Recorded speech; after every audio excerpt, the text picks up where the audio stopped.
Jesus. I can't. Everybody loved him. Hundreds of people would be by the courthouse, and he, put up his finger to the government, and that's it. This man is dying, and you still have him in solitary confinement. He was tied, his feet to the bed, and his hands were tied to the bed. People want to question if my father was weak or tough. He had a severe kidney infection. He was sick. He didn't get to see a doctor. By the time he got off the bus, he was covered in blood. If there was ever a time to become a rat or something, it would have been then. No, instead he fought 5 trials. Eli has never had any conversation with my father. You lie about my son? Like, this is how sick they are. I defend my family. I think I do a pretty good job of defending my family. But other people defend my family also. I don't ask them to do it, but they do.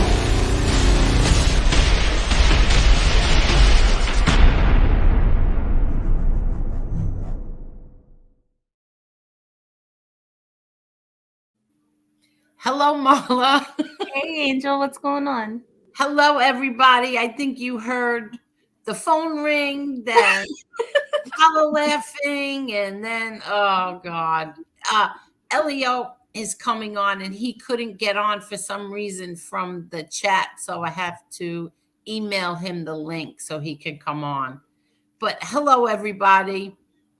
Marla, I'm very sorry to do this to you last minute, but we were just hanging out, and Elio said, hey, you want to go on live? I said, sure, let's go on live. And so here we are. I asked Marla if she wanted to. She said, no problem. So, no worries.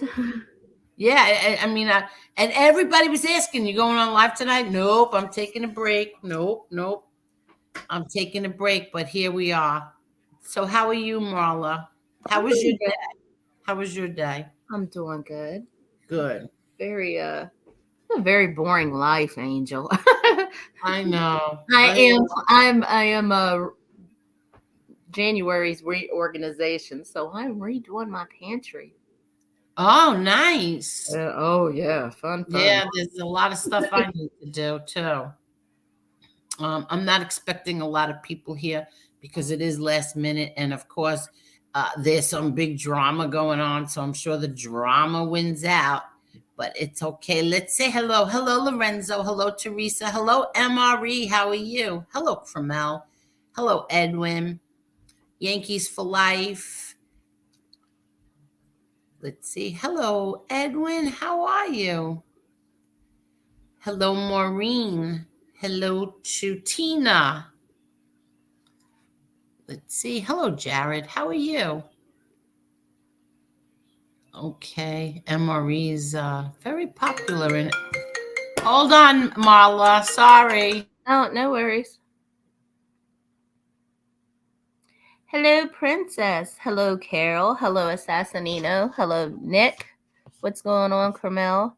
Minnie the Moocher. What's going on? Mike Wall. What's up? Maureen. What's going on? I think this is Carrie. How are you? Todd Father. What's up? Finn Freak. Perry. What's going on? Montauk. What's going on? Tommy Stiggs. How are you? Edwin. How are you? Amber. What's up? Michael, how are you? Laura, how are you? Angela, what's going on? Wait. Yankees for life, how are you? Nick, what's going on? Ben, how are you? Cuban B, what's going on? Hi, I'm sorry, everyone. He's having a problem from the bottom. Sorry. I'm sorry. He's having a problem getting on. So now I just sent it to him through Facebook Messenger. So we'll see. Did you say hello to everyone, Marla? Yeah, I started from the bottom. Oh, okay. Did you say hi to Amber? I made my way all the way up to someone named Ben. Okay. Good. Let's see. Hi, Minnie the Moocher. Ms. C, how are you? That's not nice. That's not nice. Oh, here he is. Hello. Hey, Angel. Hi, Elio. Hey, happy Monday night. You too. Happy Monday. Mahler is Who- here also. Hey, how you doing? What's your name again? Marla? Yes. Mahler. Yes. Okay. Yeah, we were on. I met you a couple of times before on here. Yes. How are you? Good, doing good. I had a very hard day, a little of a rough, intense day. I did never stop moving from the morning until like 8 o'clock. But I'm glad to be speaking to y'all. Did you have you smoking your cigar yet? I actually just lit up for the first time. What happened was I got home very late and I took my daughter shopping, and then I just lit it up now. I'm actually on Francis Lewis Boulevard in Whitestone in my car. Ready to talk to y'all. I've had some great conversations with Elio while he's parked there in his car smoking his cigar. Yeah. So what's going on, Elio? Your nephew's fight was fantastic on Saturday night. Well, they had a really good cigar lounge there too, at Mohegan Sun. It was fantastic. He did phenomenal. What Yeah, what what an athlete. yeah. Did you bring Manny there? Because I know Manny wanted to speak to my brother. Did he get a chance to do that? Yes, he did. Yeah. Oh, very good. Okay, good. Okay, so that's good. Anybody else? A lot of people were there, but I just we went there and it was so big and it wasn't as intimate as say when we go to Providence. It's a smaller Twin Rivers is a smaller stadium. Right. So it's a big arena, relatively speaking. So there were some people that I know were there that I was texting that I didn't even get a chance to talk to. Oh, But really? yeah, it was just a lot of people there. It was really good. Okay. Did you do anything after, or you just went straight home? No, we went back to the cigar lounge and we walked around the casino. I don't like to gamble, so I just went to the lounges and walked around and we had a great time. Oh, okay. That's good. And I stayed the night. I was going to drive back. I promised I was going to, get home early, but I was just too tired. And then Oh, everyone's like, Elliot, you stayed there. All right. That's good. yeah, I stayed, and last minute I decided to stay. As soon as I decided to stay, a couple of people had a martini waiting for me. So I was like, once I drank it and I crossed that Rubicon, couldn't drive home. So I Oh, ended up, exactly. yeah. All right. So did you all hang out together, or everybody split up? What happened? I know my brother couldn't go in the casino. Yeah. Mm. So yeah, we all the ones that were able to go in, we all had a good time. Oh, We yeah. hmm. They still think that it never amazes me, no matter what. Um, like they're always gonna bother him, no matter what. It bothers the crap out of me. They don't want to leave him alone. Yeah, there was no reason to for him to be banned there. We Yeah. actually went there with him about a year and a half ago, and then he got the letter after that. I guess somebody from security recognized him, and it's the stigma that keeps going on and on and on. Even Yeah. though he's one of the nicest individuals I've ever met, and Mm. he lives a good law-abiding life. He changed his life, and they won't. It's so funny. He he moved on, and it's like the government didn't want to believe that he moved on, and then these individuals they don't know anything, they don't know any better, and yeah, so he had a ban from a casino. So Well, he doesn't gamble anyway, so I don't think he cared because he does not like gambling at all. My brother is does no, not. He's not a gambler at all. he's very straight-laced when it comes to that Yeah, stuff. that's me too. I don't gamble. My sister doesn't gamble. Peter likes to gamble, but not us. Yeah. No, your brother just likes to smoke a cigar and talk with his friends. Yeah. Once in a while, he'll drink like a small Michelob Ultra Light or something. Might Yeah. have one or two, but he doesn't really like that either. No, he's not a drinker. He likes he's always low carb, so he's always on a low carb diet. He doesn't have carbs a lot. Yeah. Right. Oh, what's that noise? Sorry. Hello, Montauk. Hello, Perry. Finn Freak and Todd Father. How are you? So what's going on, Elio? Let me ask you a question. Hello, Princess. How are you? It sounds like a dog is screeching, Marla. I'm sorry. I got to sign papers for the kids, so I'm just signing them and sending them out as they go. Oh, okay. Sorry. That's okay. Please hit the like button, everybody. So anyway, Elio. Interesting news with that informant from Ozone Park. They didn't want to give him 3.5 years. The Borello kid. Right. And, So that's from what I understand, that's minimum 3.5 years. That's what the federal government recommended, and he's a real embarrassment to the case agents. He's an embarrassment to the U.S. attorneys. He's embarrassed to the whole country, to the whole federal judicial system. Here they gave him another chance, and his crimes were not. Listen, I don't want to say there's such thing as victimless crimes, because a crime's a crime, but they weren't like low-level gambling or lending money. His crimes were heinous. They were home invasions. They were allegedly pulling a ring off a woman. Well, we lost Elio. He'll be back. Yeah, it's Monday. Finn Freak. Let's see. Let me see who's in the chat. Hi, Princess. How are you, Princess? Okay. Who else? Hi, Gianni. Let's see. Assassinino, how are you? Mr. Smith. Last minute live stream from Angel means I'll be awake all night and sleeping on and off all day. LOL. No, not really. And I didn't even have a cup of coffee or anything because I didn't have time to even did I pour a salsa? Yeah, I did. But that's about it. Because I started washing my floor, and then who was calling and who was texting, and then who was telling me, filling me in on some of the drama on here. Hello, Freeside. How are you? Whole bunch of crap going on. And MRE, let me know if you want to come on and at all, or Keen Shades too.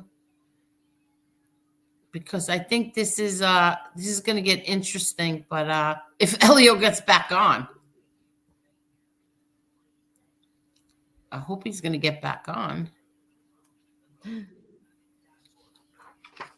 Hello, Jeffrey Miller. How are you?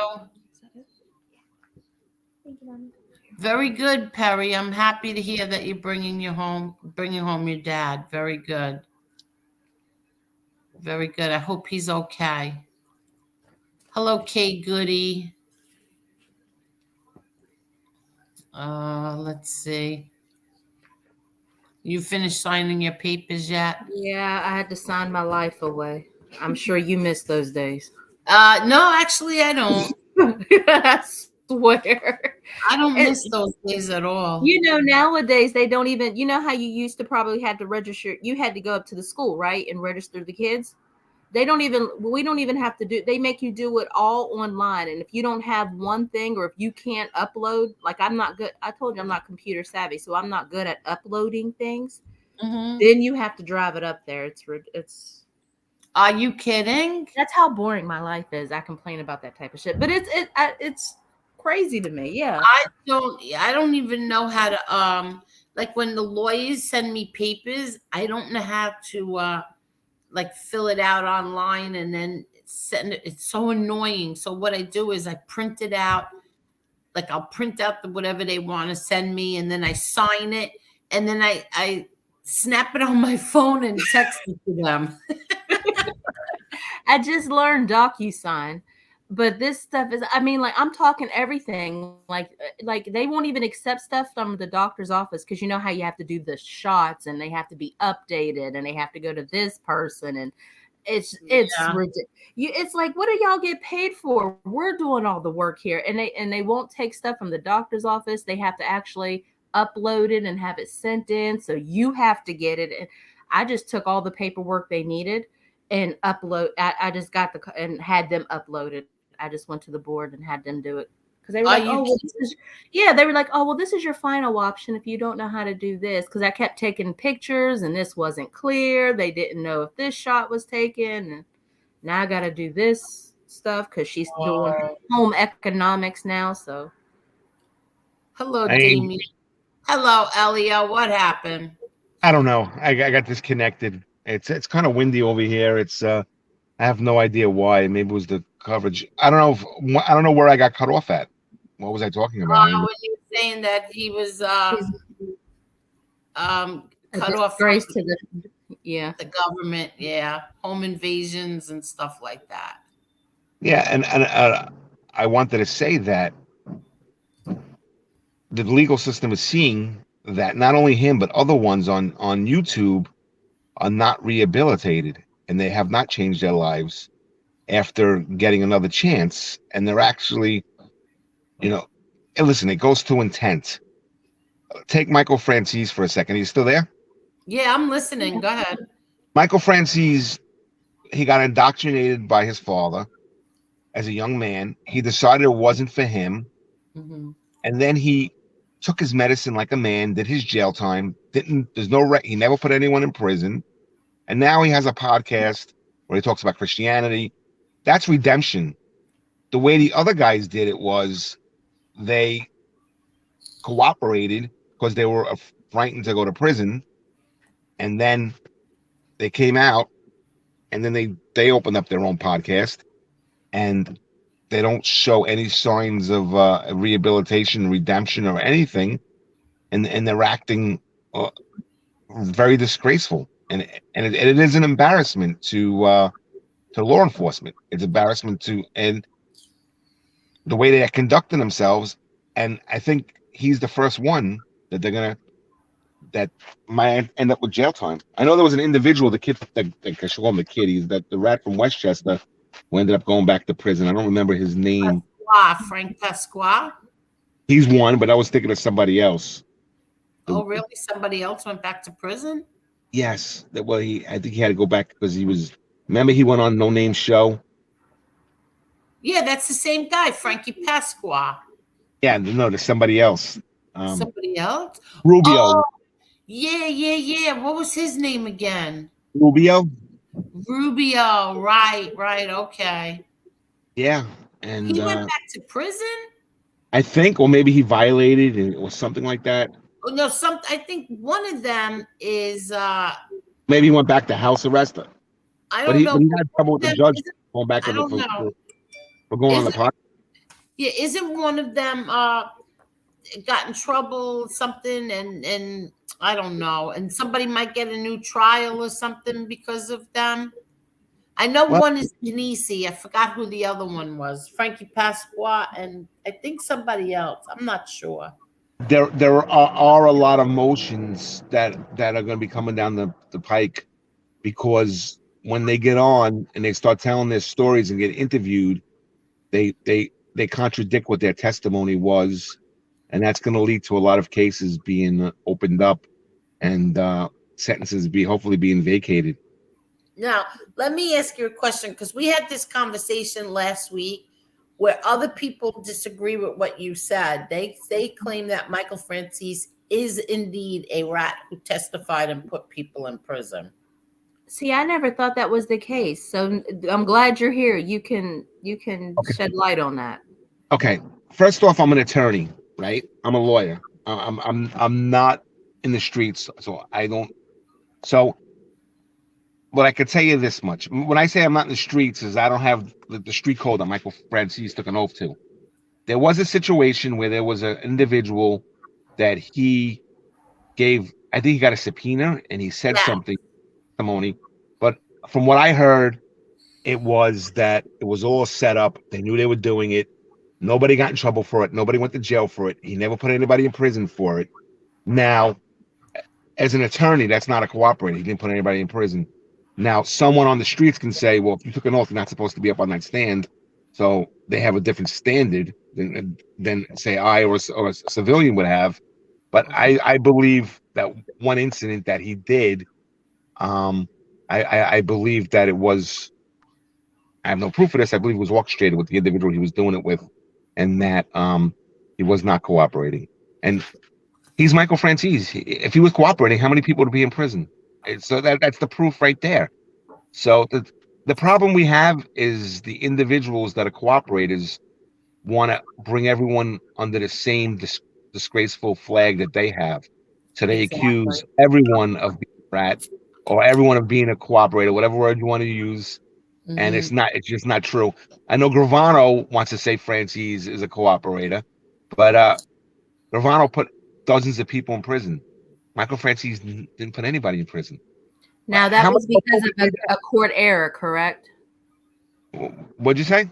Was that because of it? Because it was always my understanding he wasn't a rat. I mean, because this is a good example. Jeff, he is here, Canarsie, and he says that Franzese is a rat. He testified against Norby Walters. Are you kidding me? Franzese is a rat. Giving up made guys' names and ranks and testifying, putting people in jail means you're a rat.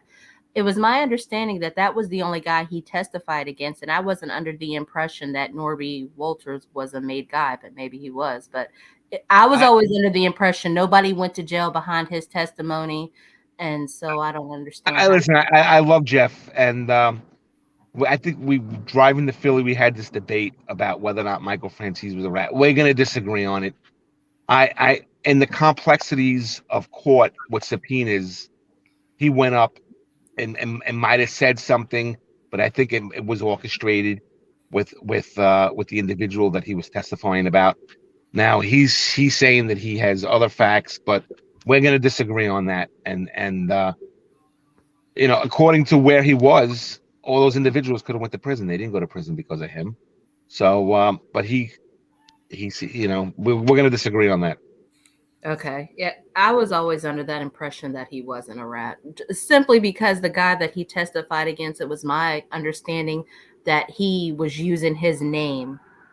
And basically, Franzese was just trying to, or Michael was just trying to clear it up like, no, I don't know nothing about that. There's a difference between ratting and setting the record straight. I mean, people just can't be using your name and throwing it out there. And all right,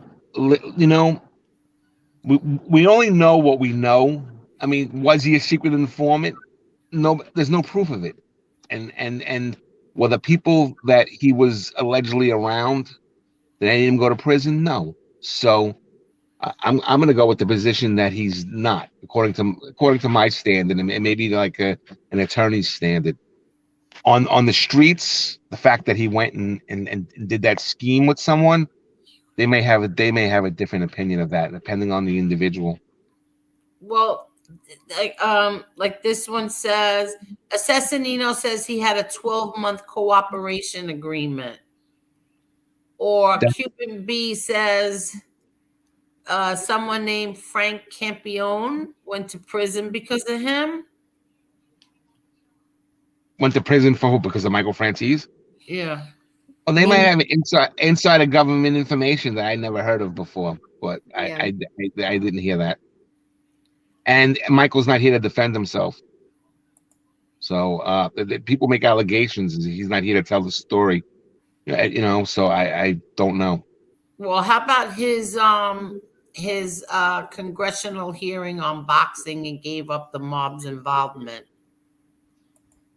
Like I said, I don't believe anybody went to prison for that. And you're talking about Gravano, or you're talking about Franzese? Franzese. Yeah. Well, he got a subpoena, but I don't know what he said. But like I said, as a result of that, he didn't cooperate. And Michael Franzese went to jail for 8 years, 8 to 10 years, and sat in a cell away from his family with information that could have put hundreds of people away. So I believe he. Listen, That's the thing that I don't understand is like, couldn't he have put like the Carmine Persico away and stuff? of course, according to the story of who he was. Exactly. Yeah. See, I don't know. And Listen. see, I mean, he was involved in the sports thing. I mean, if you want to talk about what you did, that how is that? I mean, if you're telling on yourself, nobody typically cares. That's just you. If you're talking about what you did in a specific in that life, then that's on you. I mean, if you want to tell on yourself, by all means, go for it. But I don't understand how if he testified in front of Congress about what he did, his involvement and that type of stuff. I mean, if he told on people, he gave up names, would they not have gotten in trouble or investigations? That's where I get lost on the whole thing. Look, they call my brother a rat. They insist on saying my brother's a rat. Meanwhile, in '98, my brother decided when my father was sick. Once my father died, my brother was done. Done. He wanted no part of anything anymore. Nothing. Yet they want to, and then he fought 5 trials, and they want to sit and insist that he's a rat. Meanwhile, whatever. Like, my brother doesn't lose sleep over this. But I was thinking to myself, how come he never put Carmine Persico away and all his friends and his sons and all of that? How come he didn't do any of that? Michael Franzese was capable of putting away a lot of people, and he didn't, and they didn't go away. So yeah, that's where I just get confused about the whole thing, like with him. A lot of things fly around the internet, and a lot of people have opinions. See, I think that says volumes right there. Taking accountability for your actions alone isn't a rat. Correct. I have to agree with that. Taking accountability for your actions is not being a rat. Who said that? I didn't even say it. Princess. Oh, they're saying that. I mean, I'm just saying, like what I said, how Michael, went and I guess he testified in front of the Congress or about the sports and how the mob was involved, but he was actually involved in that. That's a part of his story. That's part of what he does on his podcast is talk about things like that. So in the world where he came from, he shouldn't be talking on a podcast. So they would label him, as breaking a vow of secrecy. But from a lawyer's perspective, he did not put a ton of people in prison that he could have. And he took his medicine.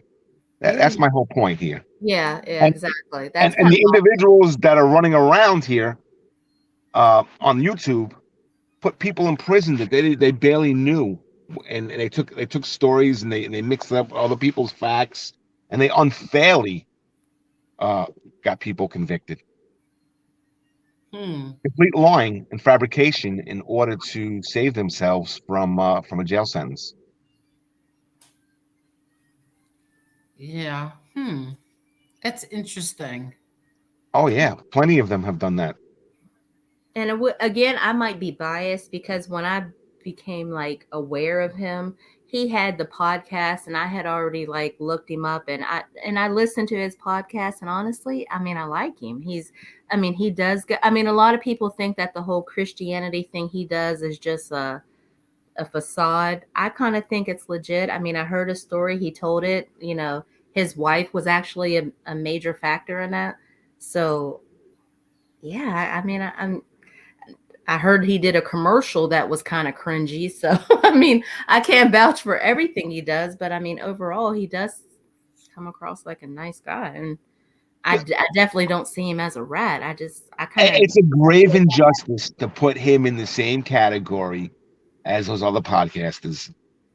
How can anyone in their right mind put him in the same category as Gravano and No Name and John Panisi and Anthony Aralotta? All these individuals put lots of people in prison, and told everything they knew in 302s, and even made up. Some of them may have even made up stuff in 302s. Michael Francis did not do any of that. He has stuff in his mind that nobody ever knows. So the federal government doesn't know from him. So and like I said, there's no record of a reduced sentence or anything like that. The only thing we can go by is what's on the record, and he did do his jail sentence without any reduction. And so legally, from a legal standpoint, he hasn't done anything legally that would, from a lawyer's point of view, or I don't know. Well, there was that one incident with the individual. I forget his name, but I think they first one. I'm not sure if the guy was involved in organized crime, but I think that it was all orchestrated. He got a subpoena, and he said something, and I don't think it really affected the outcome any which way. Now, a true purist would say that, yeah, he cooperated. He shouldn't have been in that position, but they orchestrated it. But I don't believe that like I said, he got a sentence reduction or anything like that. Let me just answer Mr. Alaska 223. No, I never met her. No, never met her, never knew her. I didn't know Karen Gravano either. My father was very different. He never brought anybody home to our houses, so we didn't know his friends' kids and stuff like that.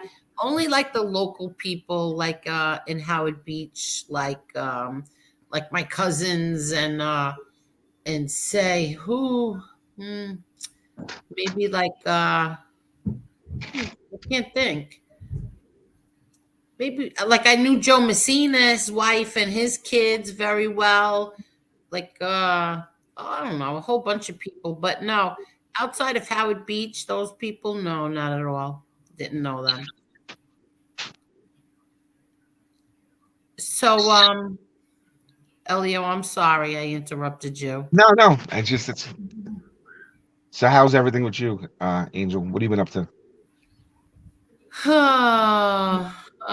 Wait, hold on.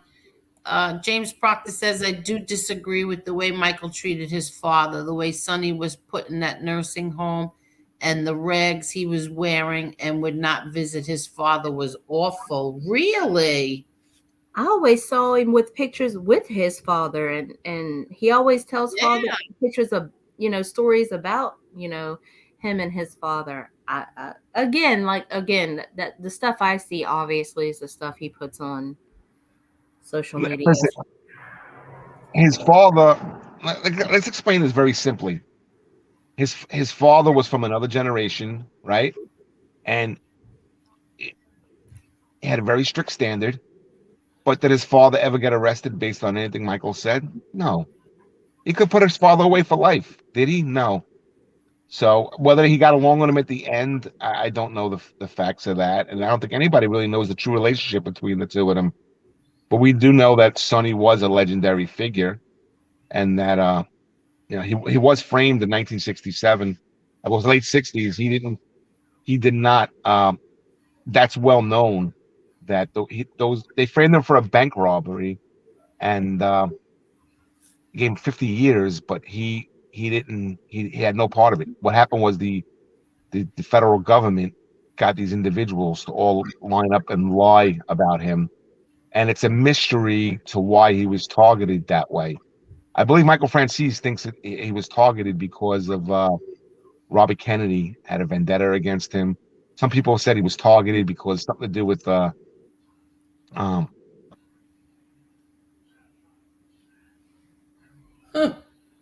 Really? Oh, James, he corrected that. It was the brother. Oh, it was the brother. Yeah, and I think sometimes that plays a part too, because his brother I think he even acknowledges that his brother is a rat, but that has nothing to do with him. And I believe he talked about, I think his brother and sister had a drug issue. Oh, we lost Elio again. Oh, okay. Hold on 1 second, Marla. Give me a minute. Can you just do the comments for a minute? Yeah, no worries. All right, let me see.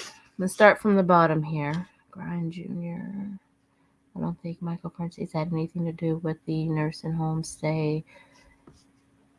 And guys, Michael Francis and his brother could not come to New York for a visit or funeral.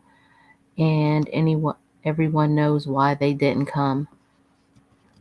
Oh, okay. I'm gonna put that up. Although you guys probably heard me read that already. Let me see. Oh my God. All right. E, I'm just gonna call you E because I don't want to mess up your name. Okay. Elio's my name. Elio. Oh, I'm sorry. I know how to say Elio.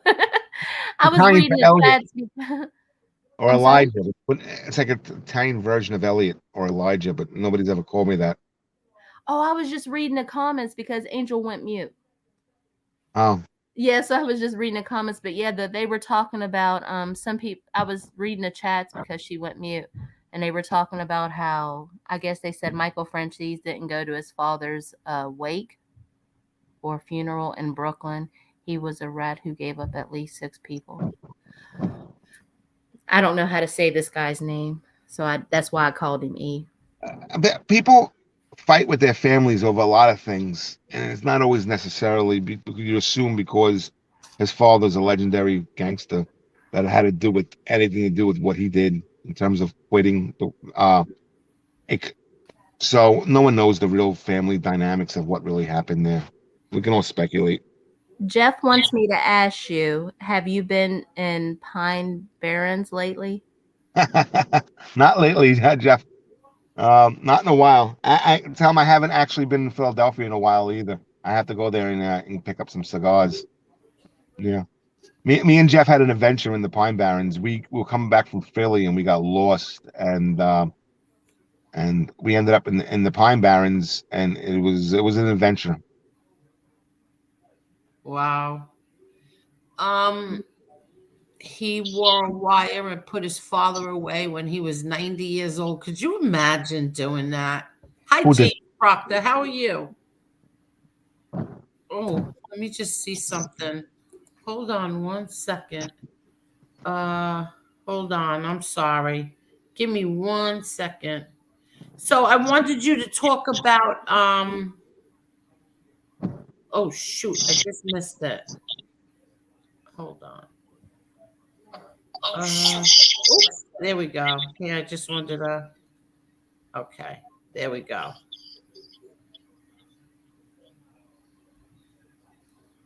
Okay. So, James Proctor, it's very nice to see you here. Okay. So, Elio, so getting back, I wanted to ask you about this. So now, when these cooperators, right, when they come on here and they start threatening people, and like I was under the impression that nothing ever happens to them because I've seen it so many times with some of these people. But now, like now I see, this one now it might be in trouble. So do you think that the government is starting to get mad or upset with these people? Yeah, I think that that the trend is going to start going in the direction of that they're going to lose the special privileges that they have. They put people away in prison, and with law enforcement, they have special privileges, but they're losing it by embarrassing them. And law enforcement wanted to put other people in prison, bigger fish, but they didn't necessarily want these individuals to go online and attack family members of the victims and in public, and to shine light on how corrupt these individuals are and how unrehabilitated they are. And some of them, not all of them, but some of them belong in prison and should have never gotten out. Like Gravano should have never gotten out of prison. Oh, right. Yeah. I mean, he's the only one off the top of my head I could think of that really should not be out in the streets. But the other individuals that had lighter sentences, less crimes, and all that, but still got off, and now they're making a mockery of it, and there's quite a few of them. Well, How do you explain rehabilitation? Look at John Panisi. John Panisi went to prison for 17 years for that incident on 80th Street in Myrtle Avenue, where the girl, where they met when Robbie Cooper was murdered, and he was supposed to be rehabilitated in prison. First off, it's a miracle he didn't get 25 to life. So he didn't cooperate back then, but he got out and he was able to start a second life. And what he do? He went right back to crime. Yeah. And actually became a criminal after his prison sentence. He wasn't a criminal before; it was after.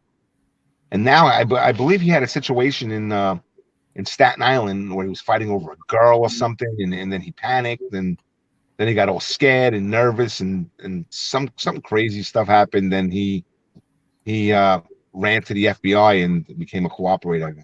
So it's I don't really think he's attacking people in an aggressive way on his show, but it's very passive aggressive the way he mentions these stories about every individual he ever met, and then tells a story about them, private meetings, private conversations, and he embarrasses people that are non-public figures. But he also lies. I caught him in 3 different lies. I don't even watch his show that often, but I know quite a few of the lies. I don't watch him at all. But in the past, I saw, and I even asked my brother. I'm like, is this guy? This guy said, he goes, Angel, I met him one time, once. So he's a liar. The guy is a liar. Yeah. Well, they don't want the truth to get away from an interesting podcast story. Most of them do that. Who's the most honest one that and on these podcasters of the rats? I can't really think of anyone that's completely honest. I have a question. Like the ones that come on here, they've pretty much have been used up, so to speak. Like they're not going to be used anymore for any. I mean, you really couldn't. The government really couldn't use them because doesn't it kind of prove? There's credibility issues. So the people that come on here and say stuff, they really can't be used anymore, right? Because they're pretty much that if regardless of whether they were used to push a narrative or they were used to just secure a case, however it happened, they really can't be used anymore because they've come on here and basically shown their behind, and anything they've done on here can be used in court, right? A few of them are still high-ranking informants, and what they do is they probably can't be used on the stand. But what they'll do is they'll like open a pizzeria in Astoria, sell marijuana out of it, and then make money off the marijuana, and then rat on the people that they're doing that with. They can do something like that, or they can go to Florida and regroup, commit petty crimes, and while simultaneously ratting on the people that they're doing business with. Oh yeah, that goes on quite often. How about if somebody who prides himself on being, Marla, you were the one that was making the noise because you just muted yourself. But no, that was the door. Sorry. Oh, okay. So how about if they go on a podcast, right? And they first of all, they pride themselves with being a cooperator. They're very proud of it. But then they go on when somebody brings out things that they may and may not have done, and they start threatening people. How can that person be used again? Very difficult to put someone in a stand. He's lowering his currency to the federal government by doing that because he's opening up a whole catalog, a whole library for defense attorneys to use for impeachment purposes. So, you can use them again, but defense attorneys can find impeachable evidence just by looking through the transcripts of all the stuff they said, all the contradictions. Okay, and and what about threatening? Oh, we lost him. We lost him Damn, I again. had another question. I was Yeah, gonna he'll ask be back. I was gonna ask him about like handlers. What are their jobs technically? Yeah, I'm gonna ask him. I want to ask him about Dominic's Justice Tech Pros, the podcast that we played last night. I want to ask him about that. How Dominic has files now on people, on these cooperators who came on here and who have been threatening and who have said, maybe, said this and said that, and have been threatening people, accusing people of doing things they never done, like me. um and now he has a file that, when, if these people ever have to testify against somebody again, the defendant can get that file from Justice Tech Pros, and that can help that case. Now, I can't picture that the FBI being too happy about all of this, or that the prosecutors being too happy about all of this. Well, see, my thing is, how is it that they don't know? Because a handler, essentially, I mean, they call them an FBI handler, but aren't they essentially like a babysitter? They're making sure that they're staying on the straight and narrow. So I don't understand how these people have FBI handlers, and is the FBI trying to act like they don't know that they're on here behaving this way? Like I just find it hard to believe. I mean, we all understand, like, when they go to court, everybody has a little bit of a pass, so you can't you're not going to have, choir members up there testifying for people. So everybody who goes and testify has a little bit of a pass, but that's more of a reason to like take what they say with a grain of salt. Is it not? I just find it hard to believe that all this is going on online, and these FBI handlers or the FBI at this stage of the game isn't aware of what's being said, doesn't know what's going on, like they're babes in the woods or something. Like, I just have a hard time believing like there's not an ulterior motive, because I just feel like, how do y'all that's your job to know. If you're a handler, an FBI handler, it's your job to know what they're doing. Is it not? What do you say, Elio? Well, a lot of them, the majority of them were low-level rats, fringe individuals, and they exhausted all the information that they had. And then there's a group of them that are still doing low-level petty crimes.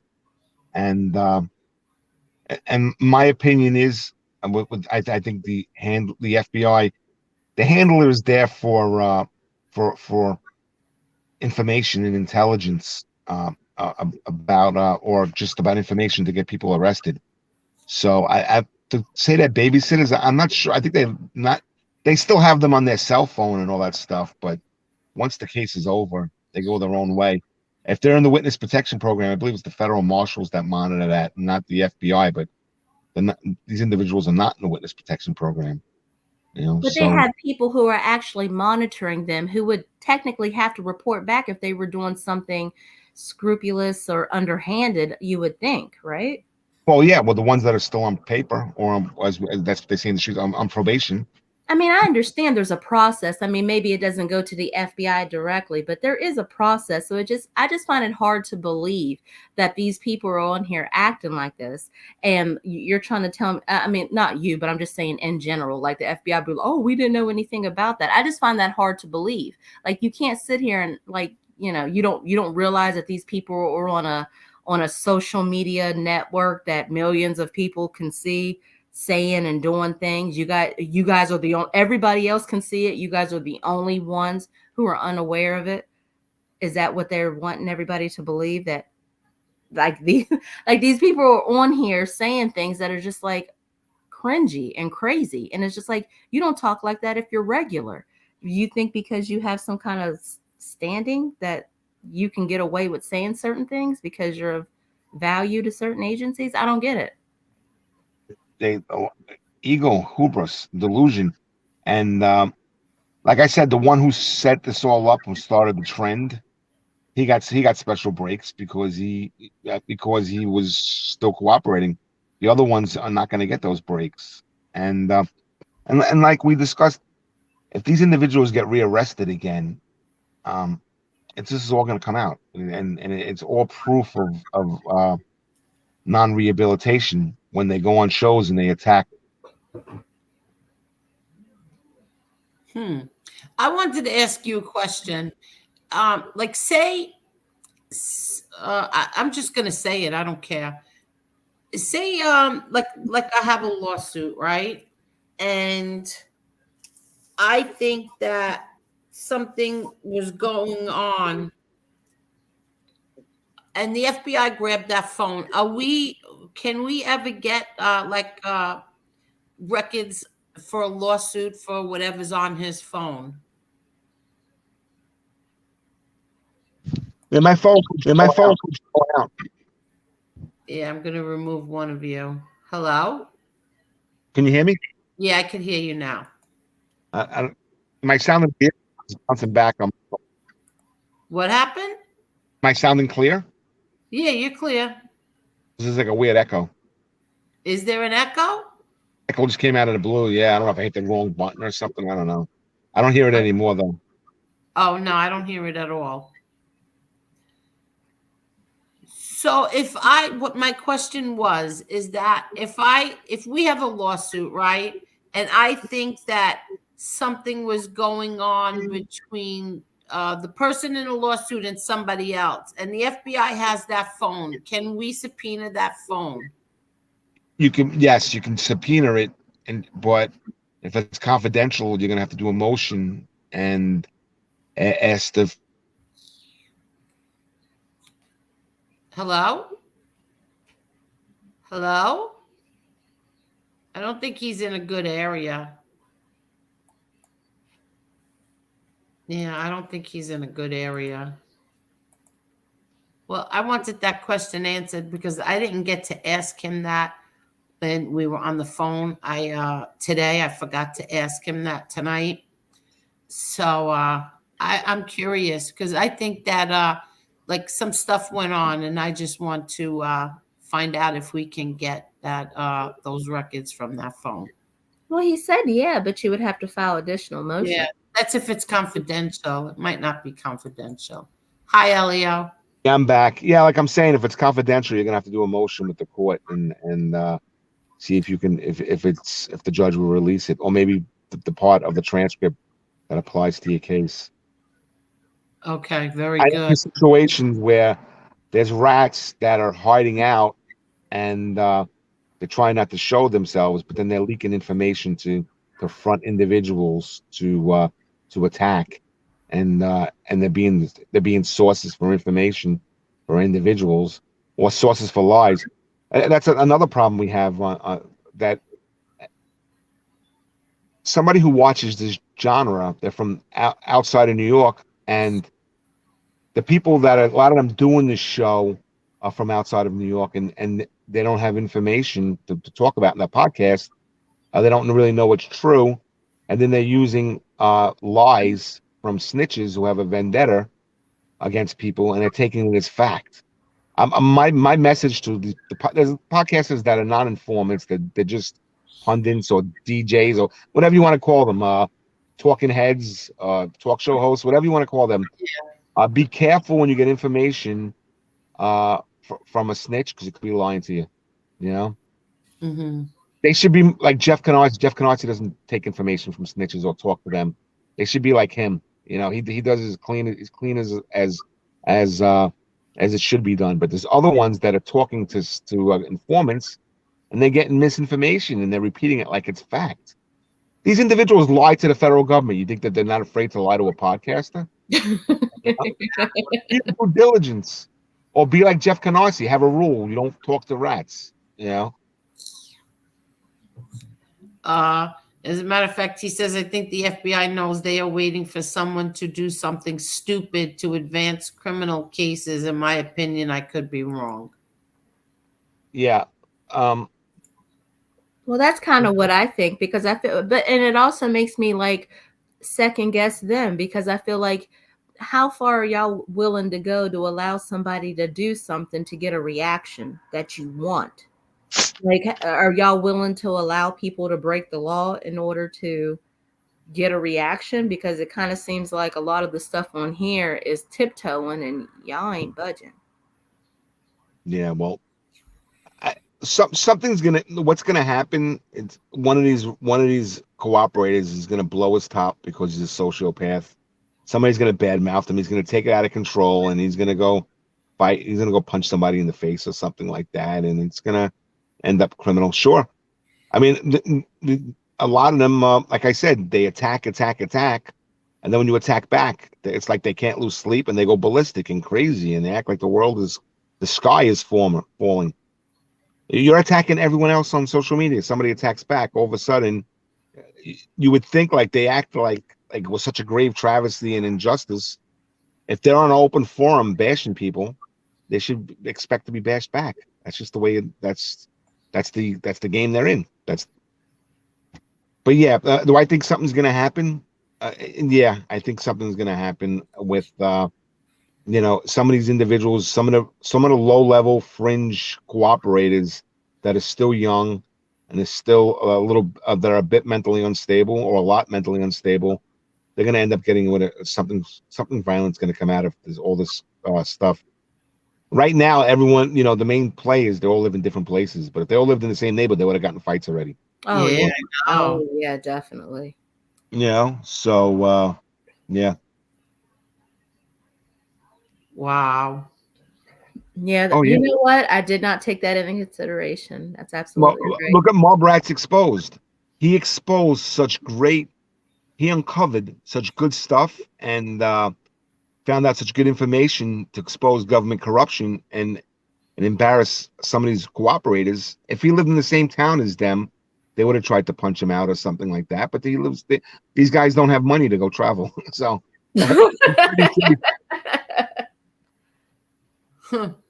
yeah. So what they do is they try to pretend that they put it out there that he's the rat. Who? Mallrats Exposed? Yeah. Yeah, I didn't hear that. Oh yeah, they're saying that he's a rat because at the court, first of all, they're saying that his gun case just disappeared, right? And then when they went to the courthouse, they went to go to the courthouse to get MRE's records, and there was an envelope that said sealed on it. It was written in handwriting, sealed. Well, I could tell you, as an attorney, cases get dismissed in the middle, and and many cases there's no disposition at the end. There's no trial, no play. It just gets withdrawn. Right. So that happens a lot.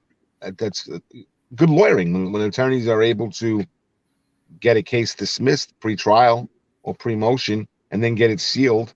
So that type of comment is no proof of anything. If I showed you, it's a manila envelope and it's handwritten, somebody's handwritten wrote sealed on it. That's what they're saying. That's proof he's a rat. Yeah, that's. I don't think their average member of their audience believes that's proof of a rat. That's not a compelling evidence. Exactly. You're the second attorney who said that. Proof of cooperation is public record of cooperation, usually in terms of putting people in prison. So there's no evidence. It's really shouldn't put a wire on somebody if you have no evidence to back it up. Now, I didn't hear anything about what you're talking about that they said Mallrats. First off, I didn't even know Mallrats Exposed was a street guy. I thought he was a. So why would he?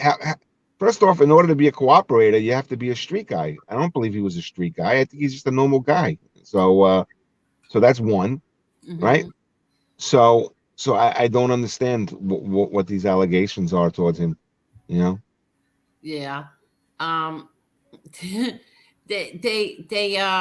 It's unbelievable. And then they say, I told you, I asked you this once before. So I told you that I have a former friend who says that because I platform a neo-Nazi, which I never platformed any neo-Nazi, but because I did, my lawsuit's in jeopardy.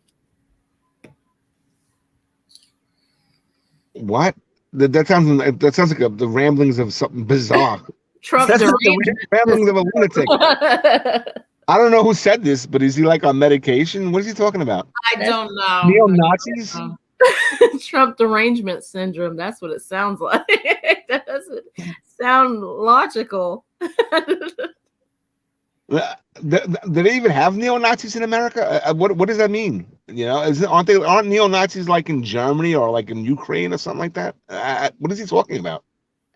Well, I guess they would have sympathizers over here. I guess that's the allegation. What like a fascist? Listen, neo-Nazi is a term that like it's used like in terms of they use it as a term to describe somebody that they think is maybe racist or maybe, but when you said neo-Nazi, did he mean like someone he thought that was racist, or did he mean like someone who's actually like a Nazi? Because if he did, that sounds very strange. Yeah, listen, all I know is the Nazi Party break up in 1945, right? I know there were like groups like in Iowa or something of like 7 guys that call themselves neo-Nazis, but they were just like bizarre people with shaved heads. You know, in the 80s, we had skinheads in Manhattan in the 80s, CBGBs and all that stuff, and none of them, they were just into music and stuff like that, and they weren't like neo-Nazis. I mean, I'm sure it exists somewhere, but I don't know what what you're talking about. Like I've had MRE on here. We all know MRE a year and a half now. I've had him on here. I've interviewed him. I had 12, at number 12 of his childhood friends on here who all say this is all bull, what they're saying about him. He's definitely not a rat. He's not racist, whatever. And I've had him on here. He has never once, and Marla knows this, he's never once said anything racist or out of line whatsoever. Whatever somebody has ever maybe believed or didn't believe or did or didn't believe in their past years ago, where is that me platforming a neo-Nazi? That is bizarre, over the top language that's intended to like attack him. It's so obvious, and those, whoever's saying that, it's disgraceful. They're calling him a neo-Nazi. That's really disgraceful. And so now this is your professional opinion. This is my personal opinion. My personal opinion also is he's uncovering government corruption. The individuals that he's targeting in terms of exposing who they are sociopaths and violent. My point is that he has confidence and he is who he is. And if he was a neo-Nazi, he'd probably tell you. He wouldn't hide it. He's not the kind of guy that would. That's what everybody says. Everybody says the same thing. First of all, they're proud. They're loud and proud, and they would shout it from the rooftops. You know, they want their message out there. He's never done that. He's never done it. I asked him, "Do you denounce this? Do you denounce that?" Yes, yes, yes. I asked him, are you a Holocaust denier? No, not at all. The murders were horrible. Everything. It still wasn't enough for everybody.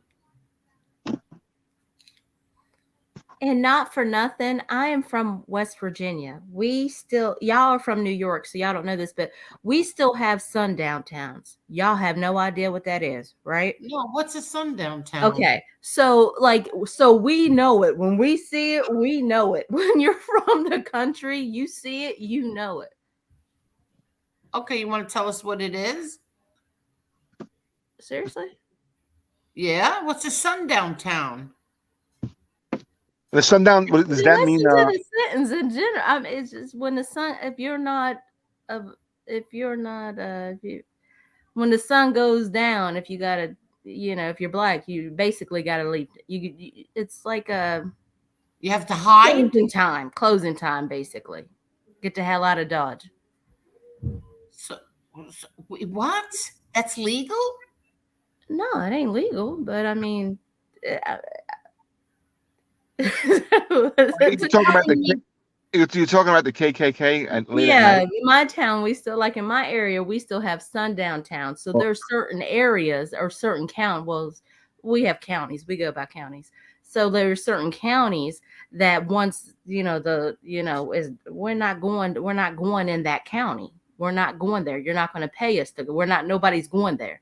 And that it's not just Black people. It's just like if you are truly a person of color, you're not going to that town after a certain time, because I mean, there have been Italian people who have gotten called out.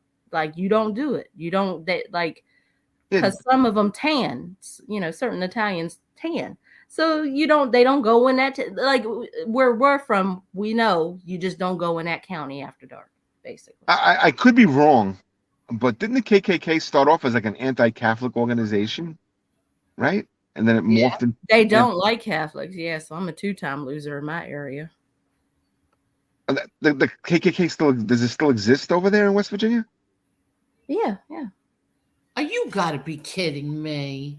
Yeah, I shit you not. Yeah. Oh my God.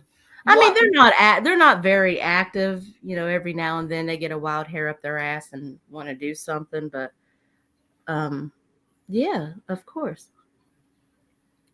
This is absolutely ridiculous that today in 2023 there are these things called sundown towns, and I don't understand how I don't understand why they're not cracking down on that shit. Yeah. Like, I don't Because understand. the sheriff lives in that town, and the sheriff is elected by the town. Y'all probably don't have sheriffs, so certain areas they have sheriffs. The people elect the sheriff. So you think what part of West Virginia were you from? I'm from Morgantown, but I went to Morgantown. My family's from Marion and Harrison County. Yeah, I went to Morgantown when I was in the Marine Corps. I visited a friend lived there. I drove up with him. I had a great time. Now Morgantown isn't like that, but I mean, you don't want to go outside of Morgantown. Stick to the highway. See, even Ange never heard of a sundown town. I've never heard of that in my life. She's probably from New York. She's from the city. Probably. Wow. That really bothers the crap out of me. Well, remember when George Orwell said that they're going to use certain words against people and to stigmatize them, and so you see the left they call all Trump supporters racist, and and if you call someone that, you've got to defend it. You're already you're starting off at the bottom. You're being accused of something. For the cooperators are getting together and they call an MRE racist. I think they're just copying the liberals is what they're doing. They're just using that as a way to attack their enemy or someone who exposed them.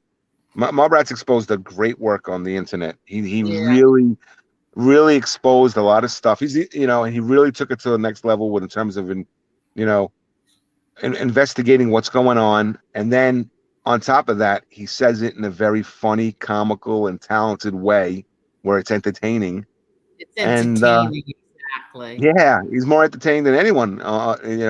Jeff Canarsi's entertaining too. Jeff Canarsi's the Michael Savage of the genre. Other than the white hats have better entertainers than the Rat Crew. That's for sure. The Rat Crew. I don't know anyone who's entertaining on that end. Yeah. Jade, I can't even watch Jimmy Calandra. I'm not that I tried for like 10 minutes. So it was just like. I don't watch any of them. None of them. I don't watch any of them. I'll get to see the clip channels. That's about it. People make, clips of it, Yeah. And make fun of it. You don't watch it, but you get the texts of everyone. Look at this, look at that, probably, right? Yeah. But MRE, what he did, he did something tonight. I didn't get to watch it because I was on the phone all night, but I'm going to go back later and watch it. He did something. I have no idea what it was about. I think it was about Calandra. I'm not sure. But Jade Williams, I would love for you to come on sometime and talk to me. Tell us about that, because that really bothers me. What? Sundown Towns. She said. Oh, Angel, my gosh, they were around before I was born. There's a specific. Oh, okay. Hold on one second. Just give me 1 second. Is he still? Oh no, he's not up now. Oh.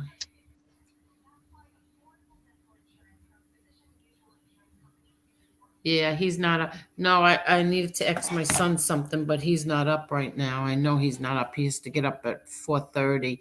But no. That was Jade said oh God. Jade Williams said they are real, Angel. I have experience with them as well. I'm just so surprised that in this day and age that there would be things like this. Really. And you know what? It makes you think. The way the rat crew was calling MRE racist, it minimizes it, and it takes away from what's Exactly. truly stuff. Society has used that word to attack enemies so much that you don't even know what's true and what's not anymore. It's almost like, call him a neo-Nazi. I mean, that is absurd, and it's done so often against innocent people that it takes away when it really happens. Yeah, exactly. So now what do you think is going to be like, is it going to take for somebody that, I mean, God forbid, get hurt on here before something is done about? Thank you, Grind Jr. Grind Jr. says, good show tonight, Angel. Thank you. But you think it's going to take somebody to, God forbid, get hurt before, either YouTube or the FBI or, any of these people get involved now and like put their foot down to all this crap that's going on? Well, they really can't control it because you have the freedom of speech. What's gonna? You have people doxing people's addresses, telephone numbers, putting people's criminal records out there. I wouldn't rely on the federal government to crack down on it. What civil lawyers through lawsuits can make examples and have defamation lawsuits and that'll crack down on it. But like we said, the problem is most of the perpetrators have nothing to lose and they have no assets, and they don't care if they get a judgment. They won't even show up for court. They'll just default. And so they'll just have a judgment on them for 20 years? Yeah, 20 years. They don't care. They don't care. Wow. They don't have jobs to garnish wages or houses to attach the judgment to. So they think it's better, or they think it's bashing somebody on the internet or on YouTube, and for likes and views or whatever they're doing it for, or if they make a small amount of money. Yeah, I know there was instances where people got paid by cooperators to attack people and stuff like that, and yeah, it's, who could have imagined the world would turn out like this with the internet? Yeah, my father predicted this. Yeah. Oh, did he really? Oh, yes, he did. Yes, he did. Yes, he did. I only hope that my brother John has that prison tape where my father makes his prediction about the internet. I really hope that he has that one. I'm sure he does, though. I know there was a prison tape where your father predicted baseball players were on steroids like 6 years before it came out. Yeah, exactly. I Exactly. Yes. Yes, he did. Yeah, that's funny. Listen to this. My father, like Lewis, my ex-husband Lewis, loved Whitney Houston. Oh my God, he loved her. And so, and like, he used to try to, like, I used to tell him, oh, I mean, she really was beautiful and she had a beautiful voice.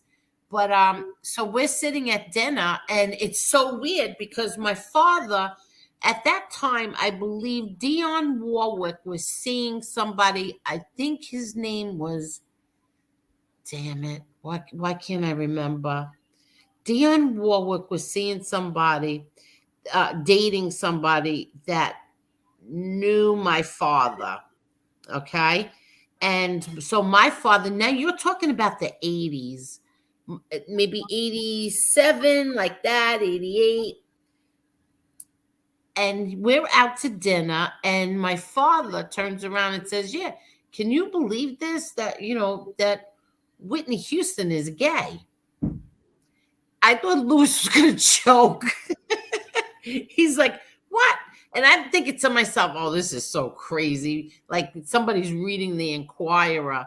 But meanwhile, he was right. It turns out she had, relations with her best friend, Robin. That was never confirmed. The only one that ever confirmed that was her, Robin. In the new movie that's out, yeah, it's confirmed. I don't believe that. You really don't believe it? It's like in 3 different documentaries now. Well, okay, Bobby Brown did it, but we all know why he did it, because he was her downfall, so he needed a scapegoat. The whole thing with, I don't believe it, because she was on the Wendy Williams show, and so I take it with a grain of salt. You really don't believe it? Well, they did the same thing to that Aaron Hernandez kid. Gay, I'm wrong. He said she was bisexual. I swear to God on my children, I'm wrong. That's not what he said. He didn't say gay. He said she was bisexual. They did the same thing to that Aaron Hernandez kid when he passed away. Apparently, that was the reason why they said he killed himself. And I just feel like I don't know. Yeah, I don't know how they do the same. Like I just feel like if the person's not there to defend themselves, if they didn't put that stuff out there in life, I don't know why you feel the need to do it in death. And I just feel like, all right. So like with Marlon Brando, he came out and said it. He came out, and so anybody who talks about that after the fact, all right, because he talked about it, so it's a go. But then, but if somebody wasn't comfortable or didn't say that in life, you don't have the right to talk crazy about them in death like that, because they're not here to defend themselves. Angel, I'm going to sign off. Is that okay? Really? Yeah, I'm see you for an hour and 15 minutes. I actually have to do something. I have to send some emails out before tomorrow morning. Okay, don't forget mine. I'll take care of your situation too, okay, Angel? Yeah, take don't care. Forget. All right, take care, Marla, okay? Have a good night.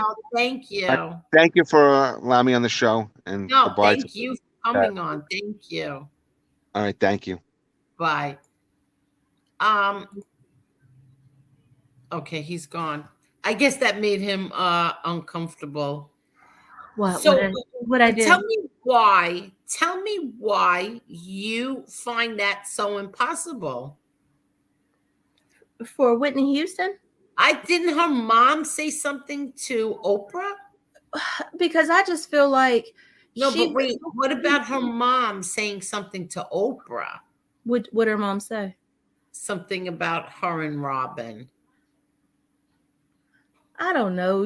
Back in the day, your parents used to caution you and say stuff, even if it didn't look right, even if you didn't mean it that way. If it didn't look right, they would say stuff. Then again, I came up in the country, so don't take that shit as the gospel. I don't know. I will say, like, what? All right, so like with Whitney Houston, she was like a sweetheart when she came out. Like she had this awesome, powerful voice. Like you knew she went to church because she could sing like that. Like she had that church voice and beyond type. Like she had that very, and I mean, squeaky clean. And so even if she was doing stuff behind the scenes, at least she had enough respect for herself and those around her that looked up to her to not be their stumbling block.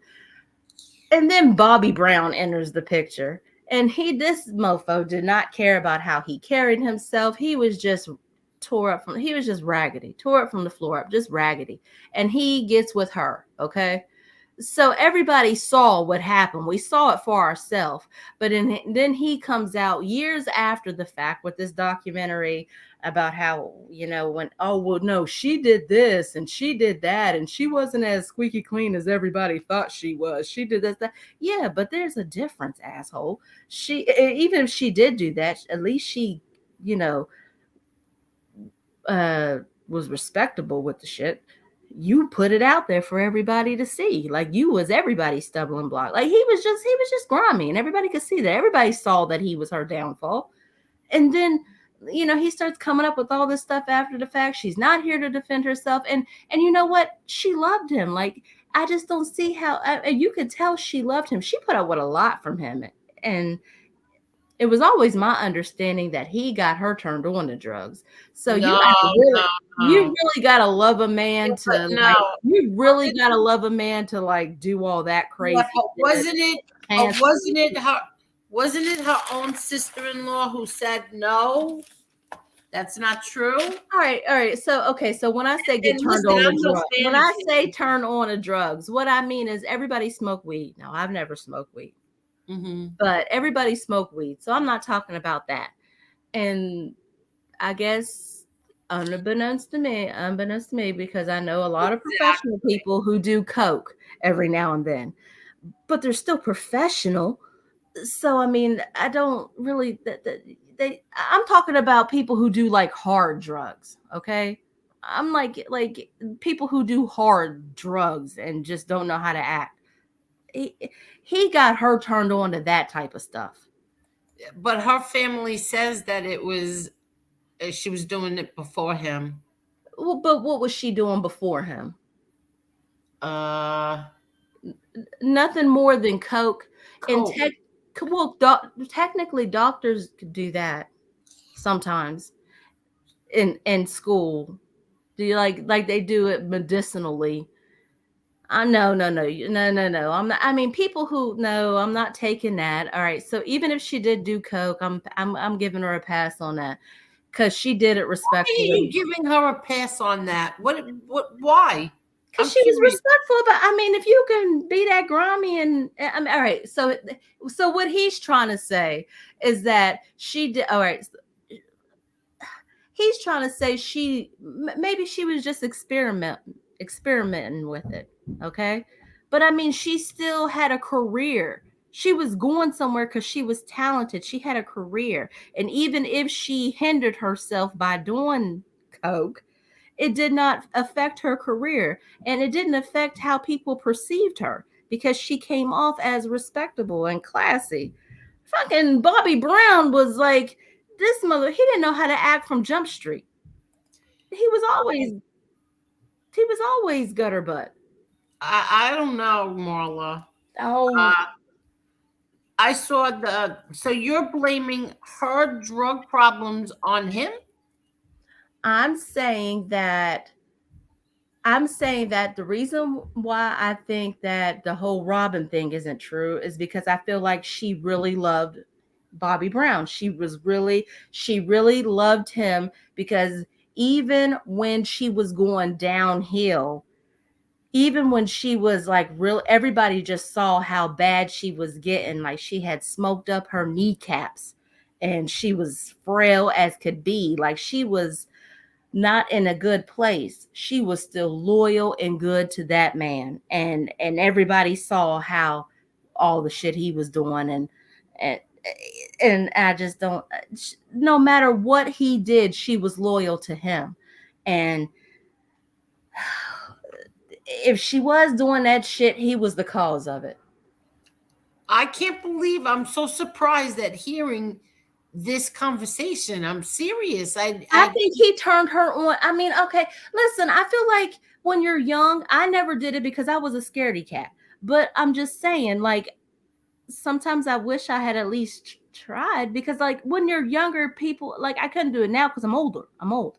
But younger people, like, when you're young, you do that kind of stuff. Like, you know, but people can walk away from it or they can be functional with it. And so they're not no harm, no gain. Like they're not bothering anybody. You don't even know unless you're being nosy. So they're not the problem. It's the ones who are doing it and being assholes about it. Even if that was the case, and I don't think that was the case with her. Because she was really talented and had a powerful voice. So no, I do not believe that. I believe even if she did experiment with certain stuff, he he was a. Ugh. It didn't become exactly right. Angela took the words right out of my mouth. Even if she did experiment from time to time with certain shit, it didn't become a problem until he came into the damn picture. So again, he's the downfall. He was her downfall. And then how about when she went to rehab and got away from him? They broke up, and she was in rehab, and he got clean, and she did not. I feel like that's a part of the love thing. Like she loved him. I feel like she really loved him. He broke her heart. I feel like she was one of those chicks who was digmatized. Um, and she really loved him. And eventually, she just got sick and tired of being sick and tired, and she had to move on. You know, she had to move on, and she did it. And probably not probably against her real will. She didn't want to, but she had to because she had just seen how far she had dropped off since she had been with him. So even though she got clean and did better, and I believe at the time she died, she was doing a movie. So, or she finished a movie or something. Did she finish? I don't know if she died during the movie or after the movie or something to that effect, but she had done a movie.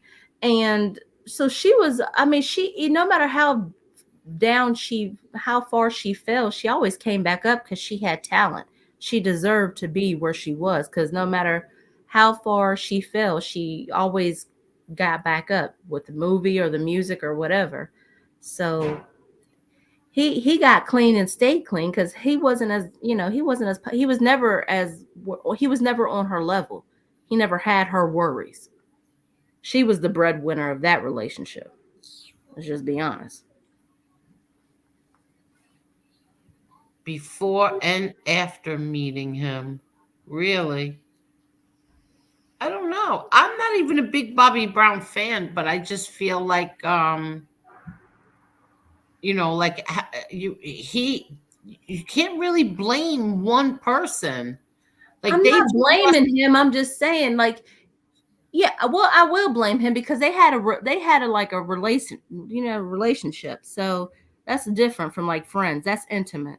You know, he was her downfall because you're not supposed to do that in a relationship. When you see when you see that I your believe, I definitely believe he was her downfall, but um, I also believe that uh, she got away from him. They were broken apart. She had a daughter, and she should have, her daughter should have come first. That's how I feel. Maybe I'm wrong, but I always felt that when you're on drugs and you have kids, your kids should come first before drugs. That's how I feel. but see, Like, that's what happens when you have babies with men like that. you what? That's what happens when you have babies with men like that. You can't always be the strong one. Eventually, you crack under the pressure. Drugs are the devil's food to control and take your soul. In God we shall all trust. Amen. Amen. But I don't know. That's me. I think it's very selfish when you have children and you're a drug addict. Oh yeah, definitely, most definitely. I just feel like the day you decide to become I'm talking about a mother especially. You become a mother, Yeah. your everything should be your child. I think that definitely I hold mothers to that standard more than I do fathers for some reason. You hold what? I think I hold mothers to that standard more than I do fathers for some reason. Yeah, so do I don't know what When you maybe work I think when you mothers. deal with the foster care system, you I do. think because we're mothers, yeah. Yeah, I think when you've worked with the foster care system, you can understand, I guess, a father, but a mother doing certain things, you're just like, oh no, oh no. Tony says, I think the problem here is nobody wants to believe that thank you, Tony Silo. Exactly. Nobody wants to believe that idols had problems. Yeah, that's true. Yeah, that's fair. Yeah. Yeah, that's fair. Yeah, and then you see the daughter was the real tragedy. Exactly. Yeah. Oh God. Exactly. Yeah. That was the real tragedy of it out of everything was their daughter. What's this? Armano says an adult cannot be punished into taking drugs. She wanted them. I Oh, believe that too. pushed. Yeah. I'm sorry, pushed. I'm saying that doesn't make sense. She cannot be pushed into taking drugs. You're right. Yeah, I believe that too. I believe that. That's why I never tried nothing. I was always scared. The one thing that can send chills down my whole body is her singing the national anthem. I don't think anybody will ever sing it better than she did, ever. Yes. Well, I think she did well. That Dolly Parton remix that she did. Um, Yeah, no, I know. I love that song I too. think she did. I like Dolly Parton because I didn't for the longest time. I didn't even know that that was her song. Oh yeah, Dolly, you're too young to know this, but Dolly Parton used to have like a weekly variety show, and at the end of her show, she would sing that song. But her version, of that song, she wrote that song. Yeah, I know. But I like. You know what? I never knew that. You're right. Like I didn't know that, and then I heard her version, and I like Dolly's.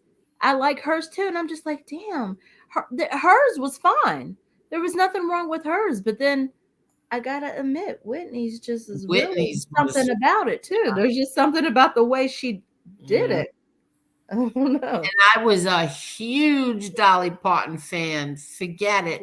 And like to think that Whitney Houston would take that song, but I'm telling you, I love both versions, but Whitney Houston singing that when that stops, and I remember I watched Kevin Costner say that she started singing that song and he wanted her to do it without music.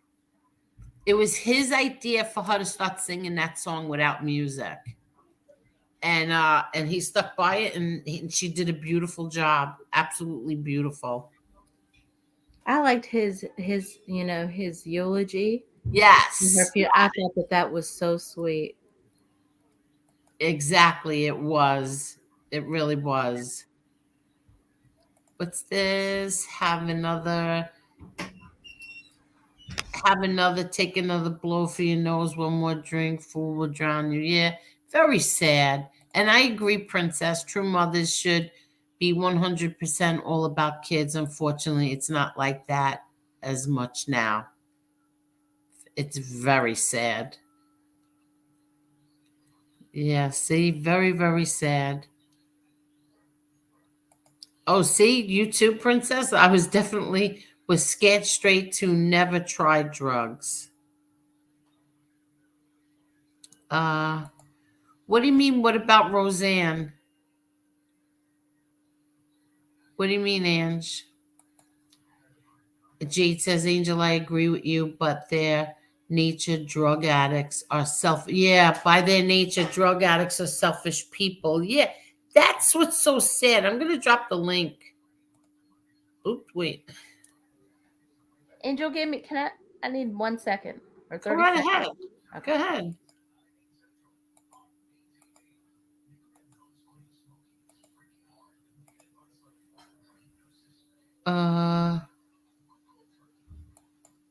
Celebritydom disturbs me because they receive privileges not really deserved, in my opinion.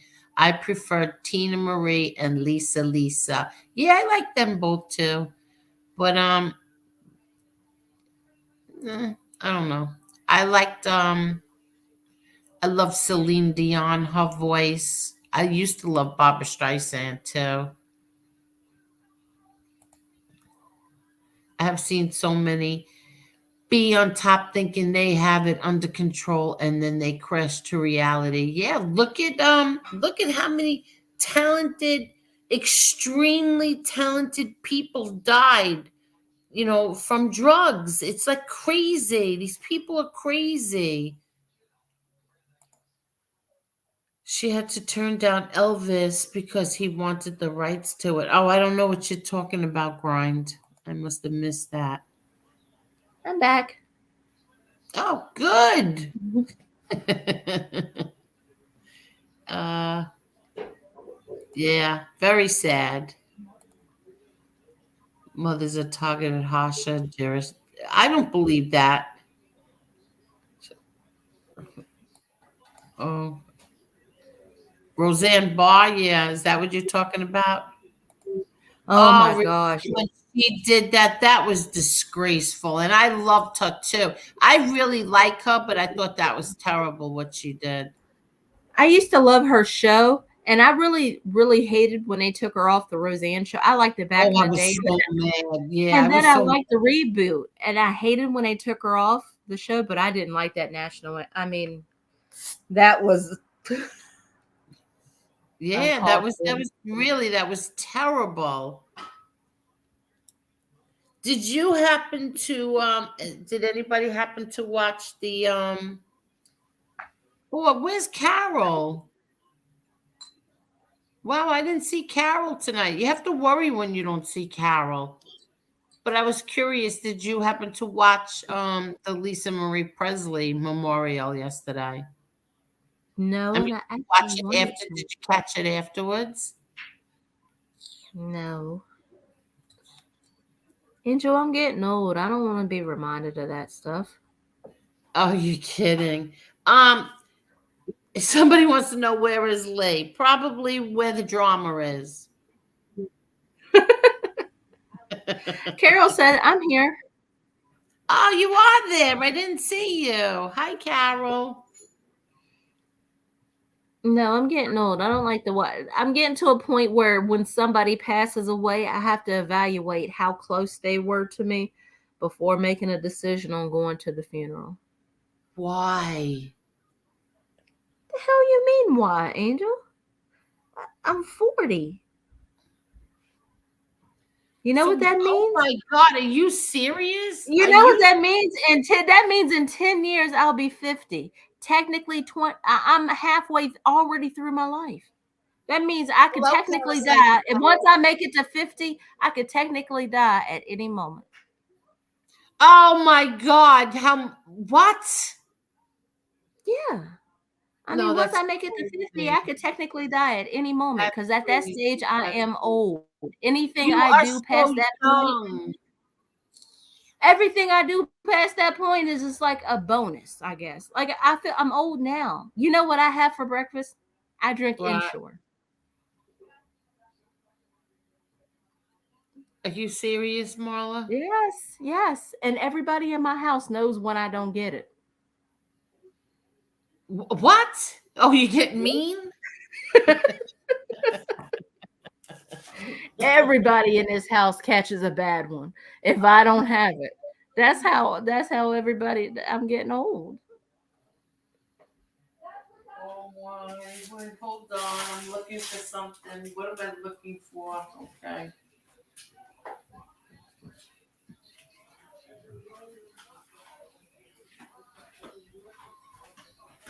I can't believe that you think that 40 and you're close to, oh, I can't even ask you about that. You're crazy. And what are you? How are you? How old are you, Princess? 40 as well? And you people No, and exactly, you know what Carol. it is, Angel? It's the kids. It's not even me. If I had been like my friends, like my bougie friends, and waited till now to have kids, I'd be Gucci. But I had mine early, thinking, "Oh, I'm gonna have my kids early, so when they get older, I'm gonna still be young." Bullshit, because they still age you after the fact.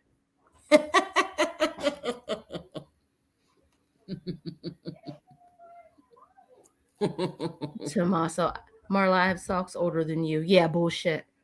I doubt that seriously. No, honestly, they even age you after the fact. Everybody thinks like you can't stop being a parent at 18 or even in my case when they turn 21 and really get mouthy.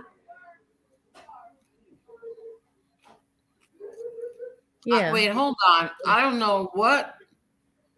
Parasite Slayer says that fat little rat. Francis must have been drinking yet again.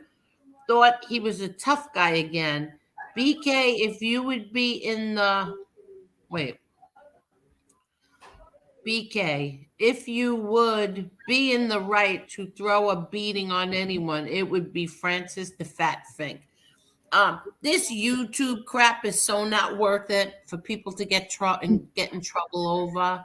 It's absolutely insane. And as my attorney says, don't fight, just bring a lawsuit.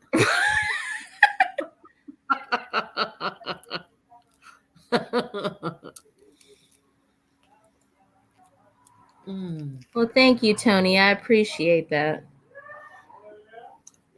I had 4 back surgeries and been disabled for 22 years, so I definitely feel old. Oh, that's a shame.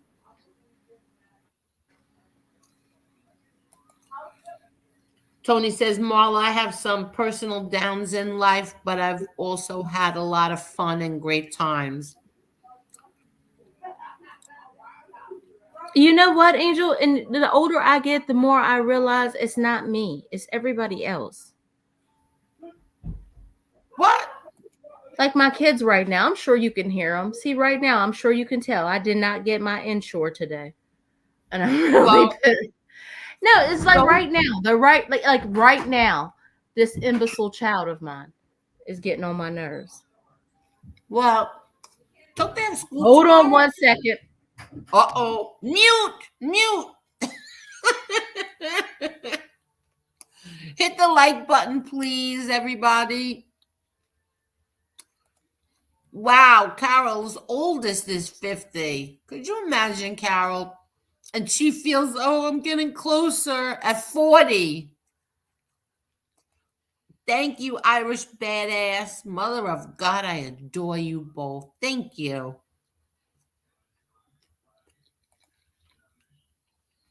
Francis was making some disgusting comments. Can't stand that guy either. Well, I'm sure as we learned from JTP, they will be filed. They will be filed. Yeah, my body feels old, but my mind doesn't. See, I just feel like right now I'm in this I don't know what to call this phase that I'm in at this moment. I just feel like I've done so much. Like I've traveled a lot of places. I've done everything. Like I've done like the whole going out stuff. And oh, I lost Miss Marla. I hope she's coming back. So right now I just feel like I love what I'm doing now.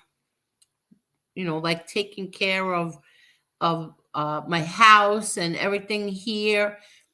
And I don't feel like I'm older, and I don't feel young. I just feel like I'm okay. Now that Arulata disappeared after beating Lefty out of money, maybe I will look into Francis some more. Wait 1 second there, Parasite Slayer.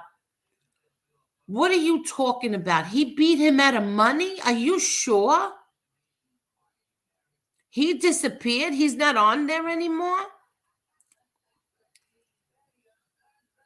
Oh, Parasite Slayer knows everything. Oh, 140 likes. Thank you very much, everybody. Thank you. Excuse me. And there's not even a lot of people here. There's 117 people here. Because everybody loves the drama. I feel like there's a bit more I need to do, but I've definitely been through a lot. Yeah. The phase is we now enjoy our children as adults, and really great if you have grandchildren to enjoy. Yes. Marla, your device is not connected. I don't know what happened, but your device is not connected.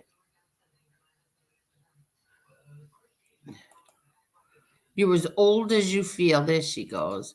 You're as old as you feel. I don't feel old. At least my mind and heart isn't. Yeah, see, me too. I don't feel old. I don't feel old at all.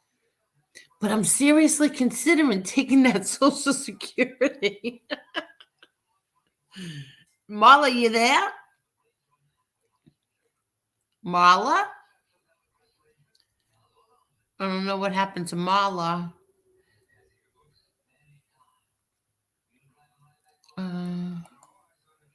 Angel, it's reflecting, still doing stuff and enjoying everything. 60 to 75. You are only as old as your girlfriend. Hi, Renee. How are you? Just got here. Hope you are well and blessed. Thank you. I am, and I hope you are too. Oh, look at this scoop that we are getting from Parasite Slayer. Lefty loaned him money and was calling him, but he was being ghosted.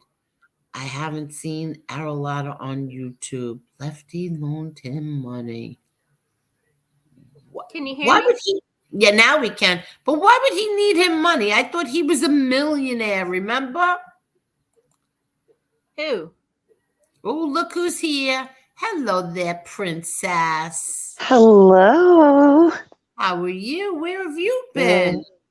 It's been a rough week. I've been Oh, trying to you catch up on okay? sleep. Yeah, I just been trying to catch up on sleep. Jason says, I hate drama. I don't have time for it. I got real life problems to attend to and real money to make. Good for Exactly. you, Jason. I know Good that's for right. you, Jason. Good for you. Oh, what's up? Millionaire that can't pay his property taxes. So this is Wow. not true about him being a millionaire, him not having money. That's not Who? true, Parasite Slayer. Well, Giving us there's the a lot of millionaires that like to, avoid taxes. So maybe that's what it is. I don't know. He's giving us the scoop on this, and I But your don't. property taxes, you'd think that would be the one set of taxes you would pay, though.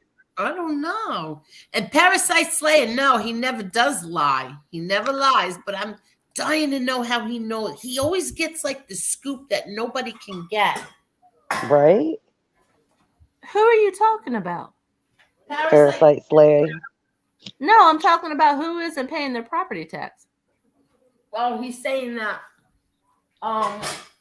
He said that Lefty lent Arolata money, and then Arolata disappeared on him. Oh, wow. He's had 2 tax sales on his house and on his mother's. Wow. Arolata twice had a tax sale on his house and on his mother's property. Oh. Okay, so Irish Badass says, oh dear, I don't hear Marla's kids. Hey, Marla's kids, blink twice if you need 1-800 number. Please, I I'm gonna highly give him the doubt she number. beat him when she got off the line. She probably bribed him. They get on my nerve. Listen, they just. Oh gosh. Isn't it crazy though? Like 10 years ago, they probably weren't that bad. Like they didn't get on your nerves that bad, but now It's not that they. It's not. It's like when they were young. They were everybody like all my friends who are now getting pregnant. Oh, I'm so worried about terrible twos. I'm so worried about this, that, and the third. And I'm like, that was a breeze. Like all that. It's like now that they're older. Now they're the pain in the ass because now they got mouths and they're mouthing back and they're telling you stuff from this generation. And I don't know if you got babies from this era, but like this woke shit is getting on my nerves. And they come with this, and they come at me with this dumb shit, and I'm just like, are you kidding me? Like, and then I get all these. Oh, they get. look, my cousin. I've had to have other people's kids, and yeah, my cousin's kid. She's got one that's an idiot. She's just a plumb idiot. Now she's got 2 kids. Oh God. She's an idiot with kids now. Like, she's not stupid. She's not, slow or anything, but she acts that way. And She acts what like makes she has me no mad sense. is like my mom, who was so hardcore as a parent when I was coming up, has suddenly become, one with Christ. She's Yeah. soft now. She don't do none of the stuff she used to do when I was coming up. Now all of a sudden she understanding. Because see, yeah, when you're a grandparent, you don't got to deal with that shit. You send them home to their parents to deal with it. Yeah. You do all the fun stuff with them, and then you send them home. See, I've been blessed to not have my own, so I get to do that. I get to do all the fun shit and send them home. They start acting up. Oh, time to go. How many grandchildren do you have? I don't have any. I don't have any kids at all, but I've helped raise quite a few. Oh, I thought you said you do. No, I've been helping raise kids since I was 13, but yeah, I don't personally have any of my own. So yeah, I got everybody else's kids. Yeah, there should be a law against village idiots procreating. So right. Yes, there's. Oh my God. Well, and I might be that. And the funny thing is I might be that village idiot. I feel like one right now. There should be a law against it. No, I doubt that. No, my cousin's adopted daughter, she kind of is an idiot because her dad and her mom are still married to this day, but he's got other kids, other families, while being married to her mother. And she hated that about her dad. So she ends up with a guy that's just like her dad, except worse, because he used to beat her ass. And so she's dealing with him fighting her. She had just had her second kid when, he beat the brakes off of her. She ended up in the hospital. They thought they were going to have to do brain surgery because she had a brain bleed. And he finally went to jail, and she still wants him around. Oh, what is wrong with you? You hate your dad, but you date a man that's just like him. But worse, actually, because her dad doesn't do that. Her dad doesn't put his hands on her mom. I'm like, Lord. Let me tell you something, Parasite Slayer. I just went and looked up what leprosy is. How do you get that? I don't understand. I don't even know any human being who's ever had it. Leprosy hasn't been around in a long time. They got a lot of that in the Bible. Y'all better read y'all's Bible. Wait, if what? you look up leprosy, I shit you not. That's a real one. It's in the Bible. I thought it was something we had overcome, but apparently not. If that's what it looks like. It's in third world countries still, but not like it used to be. You can look up leper colonies on YouTube because I've actually watched stuff on it. I watch weird stuff. How do you get it? I can't remember. So that kid that has all those scrapes on his, so the kid that I've been seeing on YouTube that has all the scrapes on his nose, kind of like sandy blonde. That's the lefty kid y'all are talking about. That's him. I think so. Oh, people don't get it in America, but he's looking pretty bad. Oh my goodness. Oh, he might have something else then. How do you get it? I can't remember how. Hold on, let me look it up because I can't remember quite. Hold on, I'm on it. I want to say Google. Water? Did it come from bad water?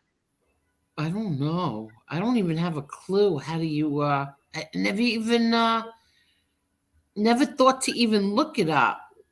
Yes, it's in the Bible. I told you it's in the Bible. I stumbled across leper colonies on YouTube one time, and I just sat and watched it. It was crazy. You transmitted? Watched it? Yeah, I did. It's a virus. It's a communicable disease. Yeah, droplets from nose and mouth. Yeah, I don't. Progressive and permanent skin damage. Nerves, limbs, and eyes. Yeah.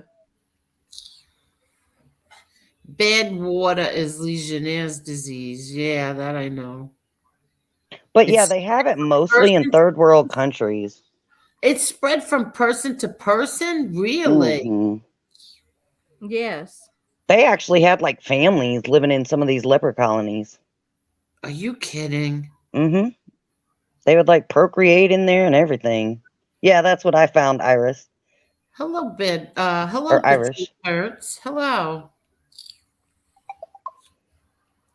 Hansen's disease, also known as leprosy, is an infection caused by slow-growing bacteria. Oh my God! Yeah, it says Hello a there, bacteria. Stacks. Oh, Hello they there, call it something Stacks. else? Like something you get from not bathing. What? If it's a bacteria, I mean, essentially, yeah, because in it third sounds world like something countries, you they get from not don't. bathing. I mean, they kind of don't bathe like we do here. That's like that bubonic plague. That sounds like just like being nasty and not bathing. Can you two hold on for you two talk for a minute? I have to make a phone call Yeah. real quick. Okay.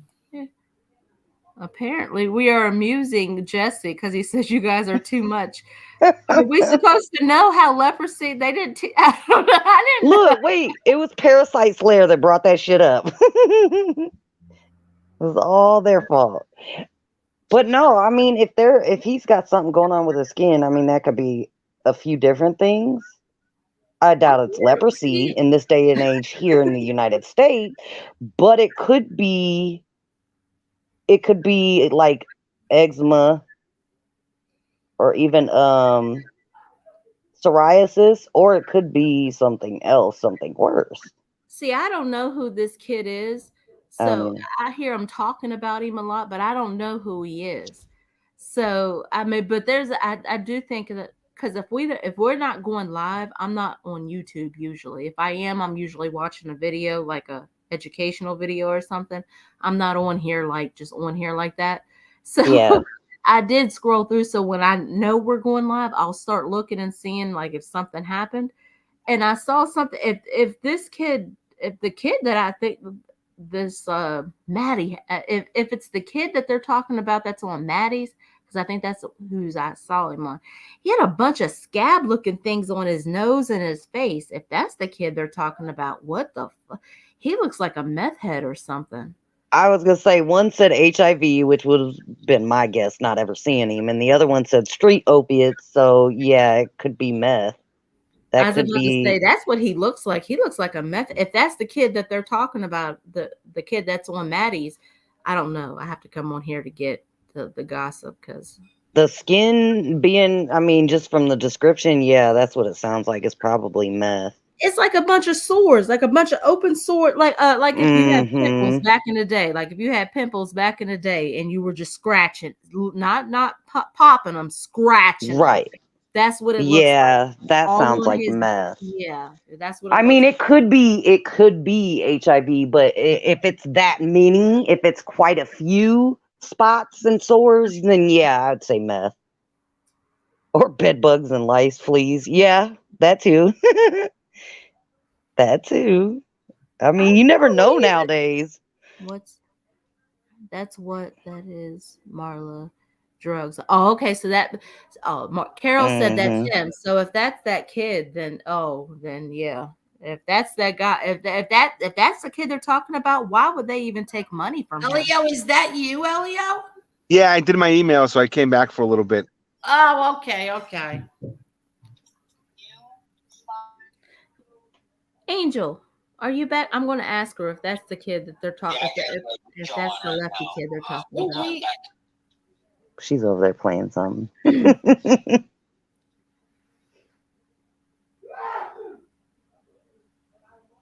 Yeah, see, that was my guess. HIV and drugs. I've never seen him, so yeah, that's just my assessment from what the descriptions are. Oh, That's a thing now, though. The drugs are so bad now. Like, yeah, it's just, it's crazy. It's crazy how many people are hooked on them. It's crazy how accessible they are. I don't know. I don't know why anybody would do meth. I got carded going to the store. I went to Walmart because certain times of the year I pick up cold medicine. Sorry. And they carded me because apparently you can make drugs. Like if you buy so much cold medicine at one time, they'll literally stop it and like Mhm. somebody has to come over and check your ID. And I was like, "Are you serious right now?" Because in But that's the Pennsylvania, thing, though. you can't Meth buy isn't alcohol just at the store. Sudafed, You got to go to like a wine and spirit store. So right? you're not used to having to be carded. I was like, "Are you serious right now?" I found out. I had a roommate that was a druggie. He told me there's a thing called robo tripping, and I'm like, what the hell is that? It's where you drink a whole lot of Robitussin till you trip. I'm like, what? Yeah. That's a thing? Like, Insane. that's a thing. That's And he insane. seriously did it a few times, and I'm like, one of these days you're not gonna wake up. You do realize that, right? Like one night he had bought a bag of like 75 Xanax bars. Went to a party and came home with like 4. I said, "Did you share them?" And he said, "A few." I said, "A few. So where's the rest of them?" He said, "Well, I What's a took Xanax them." bar? What's a Xanax bar? A bar is like more potent. They're stronger. Well, what is And it? Xanax, Is it Xanax drug? bar. Yeah, Is it drug? that's Oh, that's something you can get prescribed though, Xanax. But yeah, the bars are just higher dose than like the normal Xanax people get. oh. And yeah, he had a bag of like 75 of them and came home with like 4. And he took most of them. And I'm like, how are you even talking? Oh, that's so crazy. Elio, Yes. I don't know if everybody knows this, but Elio is a former Marine, retired, right? How do you, like, how do I refer to you? You're a former Marine or what? Once a Marine, always a Marine. Yeah, Yes. but what do you say?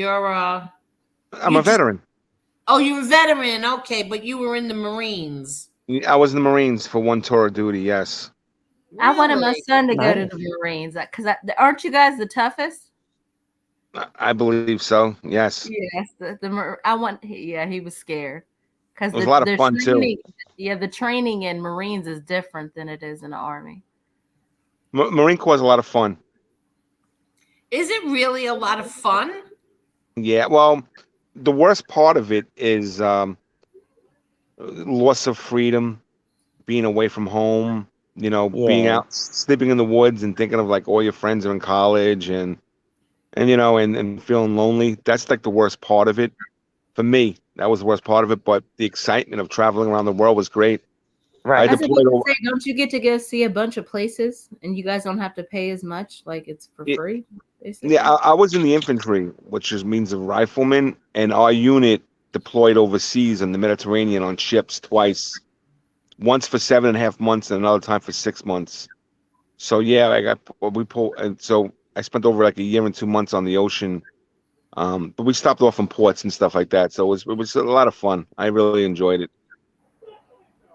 My little cousin's overseas right now. I can't remember what he was trying to be. I think he wanted to be a ranger. I think is what it was he wanted to be. Yeah, that's a very elite group in the Army. Yes. Yeah. Very. Yep, that's what he was going for. I'm not sure if he made it there yet to that point, but he went from boot camp to overseas already. What country is he in? I can't remember. I know if I say it, I'll say it wrong, whatever one it is. It's not where the war was going on. It's like right next door to it. Oh, could be anywhere in the Middle East. I was in Israel. That was a great time.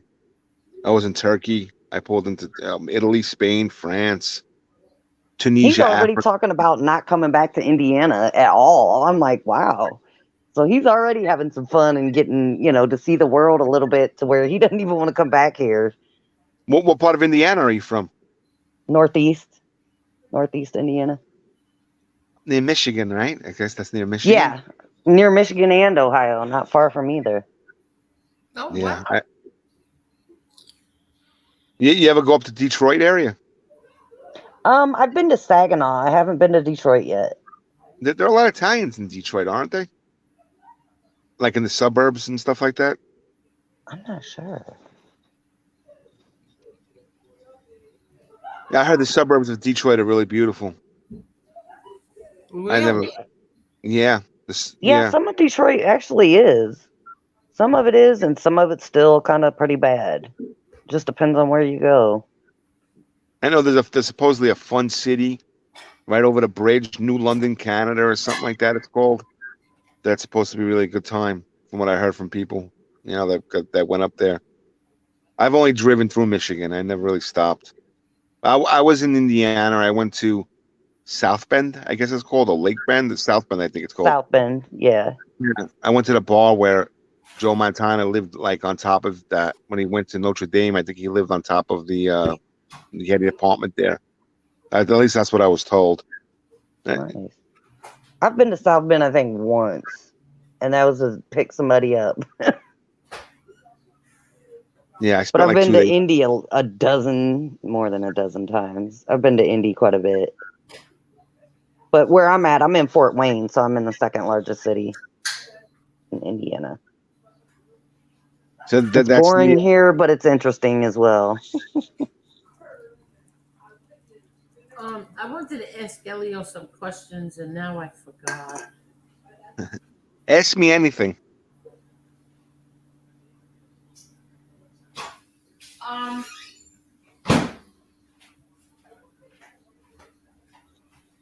just so tired of all the crap that goes on here. I really am. I'm just so tired of all of it. People are very, very vicious, very crazy people on this internet. Yeah, and after people, it's so pathetic. And because of your father's notoriety, they made you a target.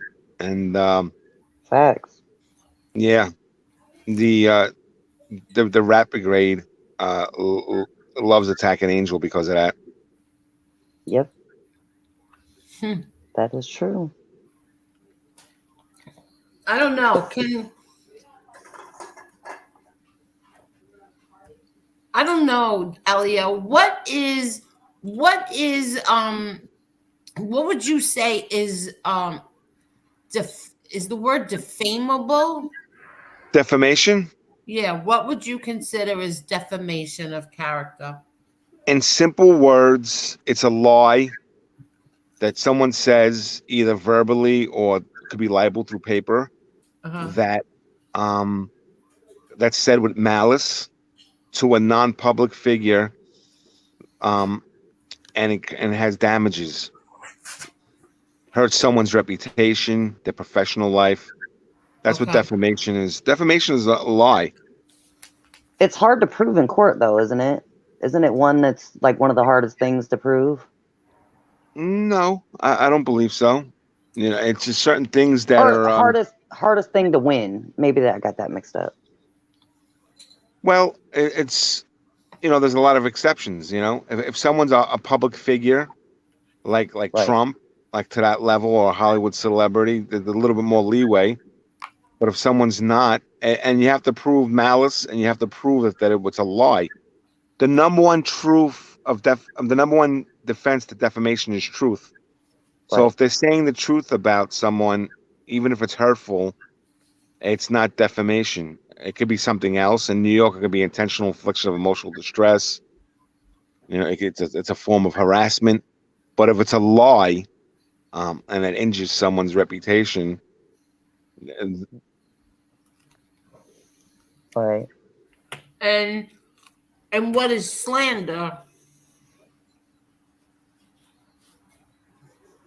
Oh, we lost him. I was gonna say slander is essentially the same in a way of defamation and slander. Yeah. I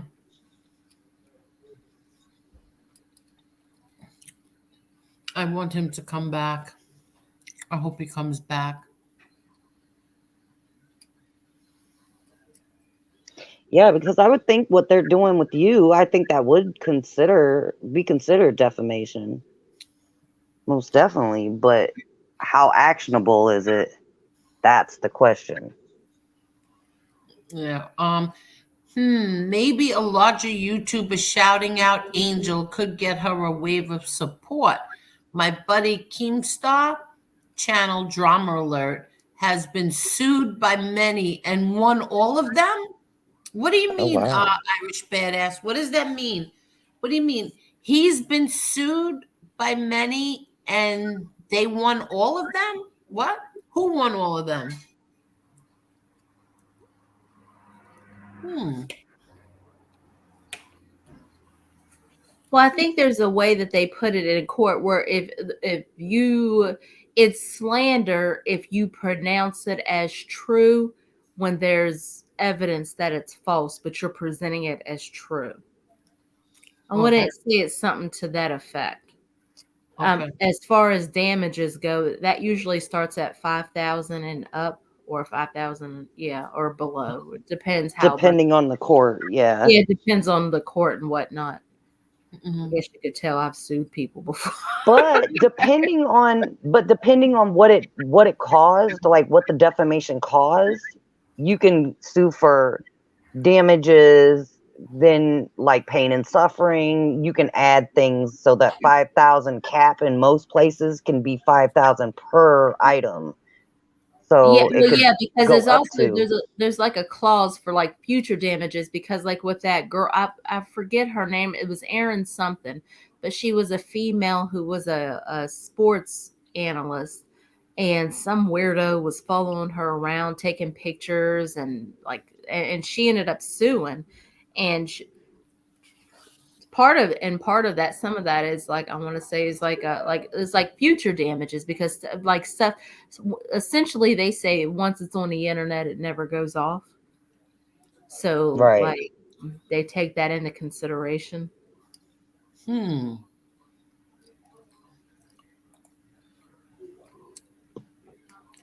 Injuring someone's rep could be that others believe the lie.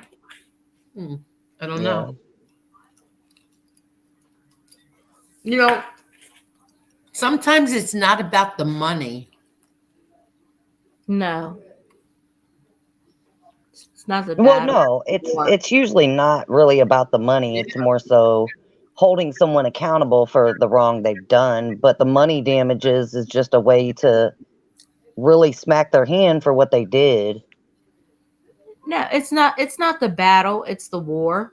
And it's Hmm. ultimately like saying, not only was I right about this, there, we have a system set up in play, and they agree with me as well. And you're going to pay for this. And somewhere down the line, it'll be an inconvenience. And it'll be their own stupidity that led to that inconvenience. I mean, Right. a judgment, right now I'm having trouble collecting from somebody. um it stays on there, and it'll be an inconvenience as life goes on, time goes on. Well, I And mean, there's also other ways you can go about doing it, like collecting, even if they do have even if they are on social security or something, there's ways. It's more of a pain in the ass to the person who's trying to collect their money, but I If mean, they're on Social Security and they file taxes, that can be taxed, and liens can put on their taxes. But their actual Social Security is harder to touch. okay. yeah. I just want to say something. I'm going to interrupt you both because I just want, I mean, none of my friends are in here right now. So I'm sure that they all know before I do. Um, I see Angie's here. Um, but I don't even know if this crowd that's in here right now will even know what I'm talking about. But uh, all my regular friends are not here because they must be watching all the drama. But I just want to say this, that FBS has now changed his mind and now believes that those memes were made by Johnny Mac. So NB wasn't the cause. No, now he believes it's Johnny Mac Wow. because he's mad at Johnny Mac. So now he believes that it's Johnny Mac who made the memes about my dead 12-year-old brother. Wow. Okay. Yeah, and yeah, Yeah, covering his ass. I don't That's know. what it sounds like. I know who it was, Parasite Slayer. You're right. Wow. Hmm. Okay, Nice so way to shift blame on somebody else because you're mad at them. Like, come on. oh God, such a sick. You know, my friend. Hello there, Chicky Chickatelli. How are you? My friend and I had a long talk today. And hi, Assassinino. And she is like really mad at me. And I have to say that I don't blame her. And I have another dear friend that is mad at me as well. And they both feel that this is a swamp. I don't belong here. I should have never like been here because the lowest of the low of the low has which I would never I've never dealt with my entire life. And once again, I was raised by a gangster and I've Right. never had to deal with the treachery, the disgusting low lives that are on here on YouTube. The disgusting low lives. Something that I thought I would come out and start my own channel and like defend myself, but have fun and make it feel like a living room feeling. Like, come on, come over. Yeah. You know I what I mean? mean, to an extent, they're right. They I was are about to right say I because agree with them. I do there's a agree lot with of them. disgusting, sick people on YouTube.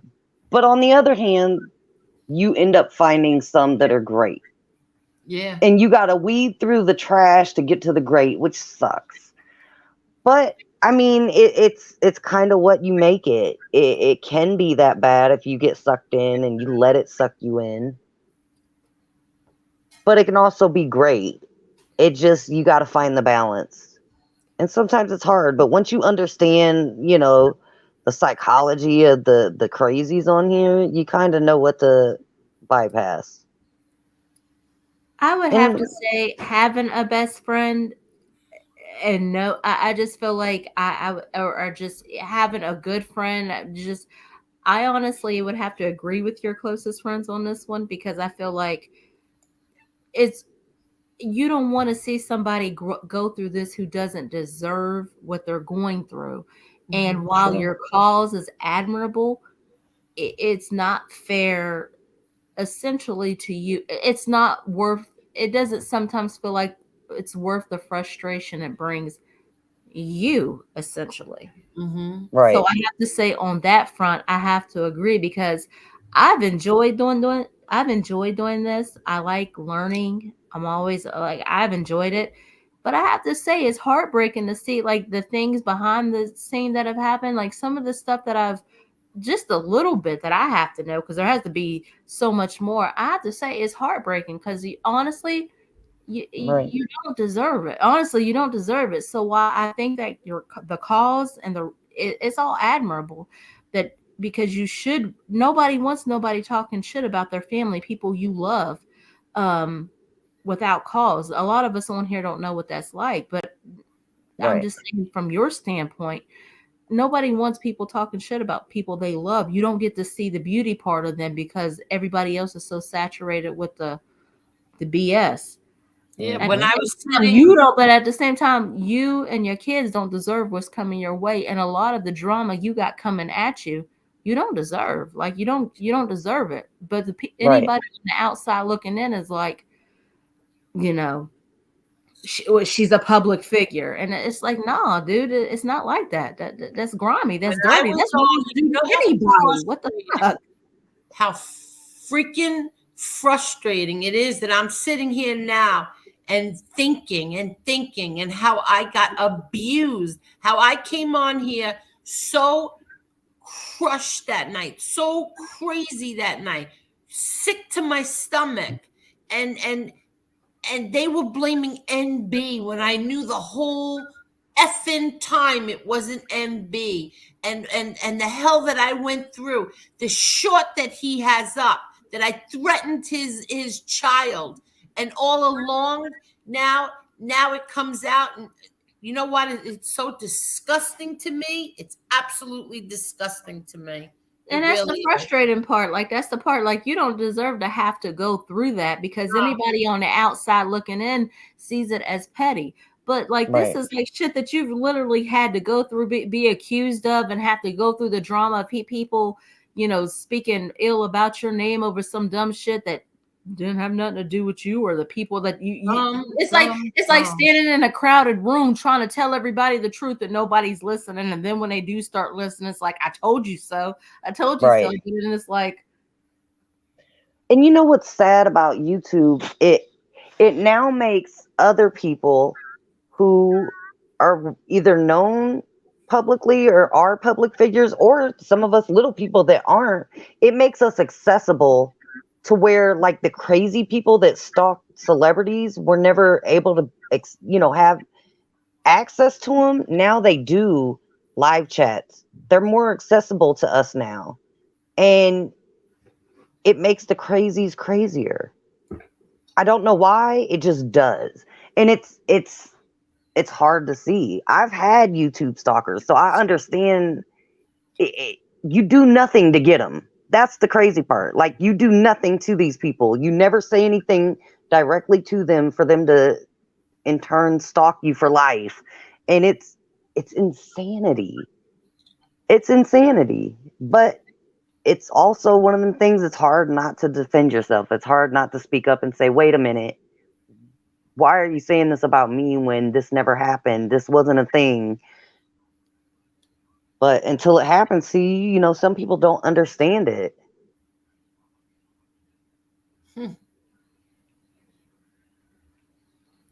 I'm sure more is going to come out about this with the memes. I'm positive it's going to come out who really made them. Some way, somehow, you'll be able to figure it out.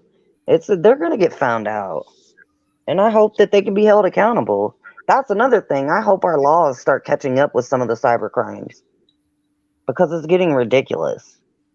And you would think after all this time and all the things that have happened with YouTube and other social media to where they've had swattings, you would think that the laws would start catching up with them. But they haven't. Yeah, you would think they would. I mean, the things that have been said about Angel and her family on here is, I tell her all the time. I think the biggest disappointment for me, for her on here, was FBS and Casperosa.